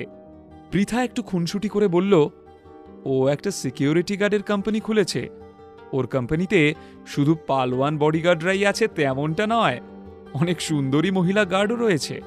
অর্জুন মজা করে বলল, স্যার, দুজন মহিলা গার্ড রাখতেই পারেন, একটা অন্যরকম অভিজ্ঞতা হবে কিন্তু। কথাটা শুনেই সবাই মিলে হাসতে শুরু করল। নীল হাসতে হাসতে বলল, খেপেছ নাকি? এই বেশ ভালো আছি। পৃথা হাসি হাসি মুখে বলল, আরও একটা জিনিস আছে কিন্তু। নীল অবাক হয়ে বলল, আবার কি? তোমাদের সঙ্গে দেখা হওয়াটাই কি কম পাওনা, তার উপর আবার কি নতুন সারপ্রাইজ? পৃথা ওর ব্যাগ থেকে একটা ছোট্ট বাক্স বের করল। তারপর সবার দিকে তাকিয়ে হেসে বলল, এটা আমরা 2 বছর আগে আপনার জন্য কিনেছিলাম, কিন্তু আপনাকে তো খুঁজেই পাইনি, তাই দেওয়াও হয়নি। এখন আমরা সবাই মিলে এটা আপনাকে উপহার দিতে চাই। ভীষণ কৌতূহল নিয়ে নীল বাক্সটা হাতে নিল। তারপর সবার মুখের দিকে একবার চোখ বুলিয়ে নিয়ে বাক্সের ডালাটা খুলে ফেলল। উপহার দেখে অবাক হয়ে গেল সে। বাক্সের ভিতরে একটা অ্যান্টিক সোনার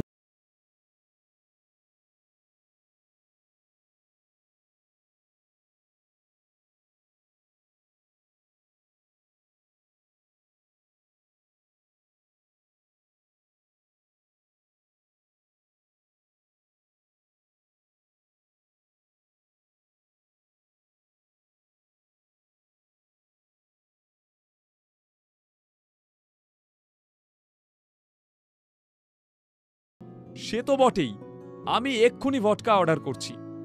কিছুক্ষণের মধ্যেই ভডকার বোতল এসে গেল, আর তারপর সবাই মেতে উঠল আনন্দে। খাওয়া দাওয়া নাচে গানে মেতে উঠল তারা। আনন্দে উচ্ছ্বাসে তারা এতটাই খেয়ে ফেলল, কেউ আর বাড়ি ফেরার মতন অবস্থাতে রইল না। অর্জুন নিজের রেস্টুরেন্টে এই সুন্দর থাকার বন্দোবস্ত করেছিল। রাতে সেখানেই ঘুমিয়ে পড়ল সবাই। সকালে ঘুম থেকে উঠেও নীল বাড়ি ফিরল না। তাকে কোম্পানিতে যেতে হবে। সে তাড়াতাড়ি তৈরি হয়ে অফিসে যাওয়ার জন্য রওনা হল। অফিসে পৌঁছে নিজের কেবিনে বসে নীল ভাবছিল আদ্রিতার কথা। সে দোনামোনা করছিল। একবার ভাবল, আদ্রিতাকে কি একটা এসএমএস করে জানাবে কেন সে গতরাতে বাড়ি ফেরেনি। কিন্তু তারপর মনে হল, আদ্রিতাও তো চাইলে খোঁজ নিতে পারত। যেন অভিমান হল নীলের। আদ্রিতা যখন খোঁজ নেয়নি, নীলও কিছুই জানাবে না। এমন সময়েই নীলের ফোনটা বেজে উঠল। নীল দেখল চিত্রা ফোন করছে। ফোনটা তুলতেই ওপার থেকে চিত্রার গম্ভীর গলাটা শুনতে পেল নীল। কি ব্যাপার নীল? আমি আদ্রিতার কাছে শুনলাম কাল রাতে তুমি নাকি বাড়ি ফেরোনি। এটা একটা ব্যতিক্রমী ঘটনাই বটে। 2.5 বছরের বিবাহিত জীবনে এই প্রথম নীল রাতে বাড়ি ফেরেনি। সে কারণেই হয়তো চিত্রা ফোন করেছে। তোমার শরীর ঠিক আছে তো? চিত্রার এমন চিন্তিত আওয়াজ শুনে নীল অবাক। এত মধুমাখানো কথা আগে শোনেনি নীল। অবশ্য শাশুড়ি মা কেন এভাবে কথা বলছে সেটা নীলের খুব একটা অজানাও নয়। আসলে আগের দিন সেন পরিবারের পার্টিতে চিত্রা ও আদ্রিতাকে অপদস্থ হওয়ার হাত থেকে বাঁচিয়েছিল নীল। তাই জন্যই চিত্রার গলায় আজ নরম সুর। আমি ঠিকই আছি মা, অনেকদিন পর বন্ধুদের সঙ্গে দেখা হয়েছিল, দেরি হয়ে গেল, তাই আর বাড়ি ফিরিনি, ওখানেই থেকে গিয়েছিলাম। কথাগুলো বেশ বুঝিয়ে বলল নীল। সব শুনে চিত্রা বেশ গম্ভীর স্বরে বলল, বুঝলাম। শোনো, আমি যে কারণে তোমাকে ফোন করেছি, মনে আছে তোমার বাবা মার ফুল বডি চেক আপ করা হবে বলেছিলাম? কালকেই ওনাদেরকে তুমি নিয়ে এসো হসপিটালে, চেক আপটা করিয়ে নেওয়া যাবে। কথাটা শুনে নীলের মুখ যেন হঠাৎই তেতো হয়ে গেল। নীলের ভালো মুডটা একেবারে নষ্ট করে দিল এই চিত্রা সেন। নীল জানে যে ওর বাবা মা যদি জানতে পারে যে তাদের ছেলে বৌমার সম্পর্কটা শুধুমাত্র দেখনদারির, তাহলে তাদের খুব খারাপ লাগবে। তাই সে তাদের এসব জানাতে চায় না। নীল আর আদ্রিতার মধ্যে তো কোনো শারীরিক সম্পর্ক কোনোদিনই তৈরি হয়নি। আর এখন তাই আইভিএফ এর মাধ্যমে টেস্ট টিউব বেবি নিতে হবে। কিন্তু বারবার সেই প্রসেসটা ফেল হওয়ায় চিত্রার ধারণা হয়েছে যে নীলেরই জেনেটিক গণ্ডগোল রয়েছে। তাই নীলের বাবা মাকেও সম্পূর্ণ পরীক্ষা করার দাবি জানিয়েছে চিত্রা। নীল চিত্রাকে চুপ করিয়ে দেওয়ার জন্য শান্ত গলায় বলল, ঠিক আছে মা, কাল আমি আমার বাবা মাকে নিয়ে হসপিটালে যাব। তুমিও আদ্রিতাকে নিয়ে চলে এসো, তারপর আমরা সবাই চেক আপ করাবো। চিত্রা বিব্রত স্বরে বলল, আমরা কেন চেক আপ করাবো? কিন্তু নীল না শোনার ভান করে বলল, ঠিক আছে মা, তাহলে ওই কথাই রইল। এখন আমি একটু কাজে ব্যস্ত আছি, পরে কথা বলছি। চিত্রাকে আর কিছু বলার সুযোগ না দিয়েই ফোনটা কেটে দিল নীল। স্যার, নবীন সেন এসেছেন, আপনার সঙ্গে দেখা করতে চাইছেন। দরজার বাইরে দাঁড়িয়েই কথাটা বলল নীলের সেক্রেটারি নন্দিতা। চিত্রার ফোনটা রেখে সবেমাত্র চেয়ারে গা এলিয়ে দিয়েছিল নীল। আর ঠিক তখনই ওকে কথাটা জানালো নন্দিতা। সেন এন্টারপ্রাইজের সঙ্গে আমাদের যে কন্ট্রাক্টটা হয়েছিল তার ব্যাপারে কিছু কথা বলতে চান। ওনাকে কি আসতে বলবো? নন্দিতা জিজ্ঞেস করল। কথাটা শুনেই নীল চেয়ারে সোজা হয়ে বসল। তারপর বলল, একেবারেই নয়। সেনরা কি বাংলা কথা বোঝে না নাকি? ওদেরকে তো আমি আগেই বলেছিলাম যে যাকে তাকে আমি অ্যালাউ করব না। একমাত্র আদ্রিতা যদি আসে তাহলেই কন্ট্রাক্টের ব্যাপারটা এগোবে, আর তা যদি না হয় তাহলে রায়চৌধুরীরা কন্ট্রাক্ট বাতিল করে দেবে। এত সহজ কথা তারা বুঝতে পারে না। নন্দিতা ইতস্তত হয়ে বলল, তাহলে স্যার এই কথাই বলে দেব নবীন সেনকে?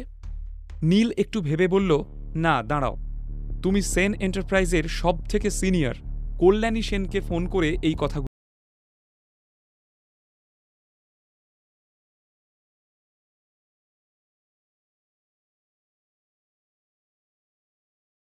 দিয়ে যেতেই নীল আবারও চেয়ারে গা এলিয়ে দিল। নবীন বাইরে অপেক্ষা করছিলেন। আগেরবার অপমান করে তাড়িয়ে দিয়েছিল, এবার তাই আরও প্রস্তুত হয়ে এসেছেন।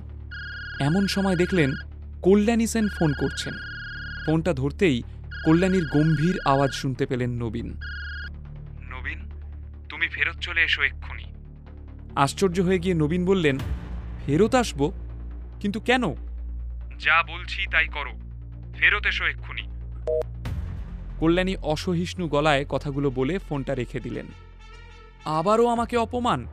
কিন্তু এবার তো আমি তোমাকে ছাড়বো না নতুন সিইও। বলেই হাত মুঠো করে রাগে কাঁপতে থাকলেন তিনি।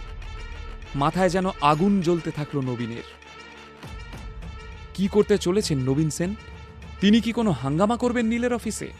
তাহলে কি নীল এবং নবীন সেন আজ মুখোমুখি হতে চলেছে?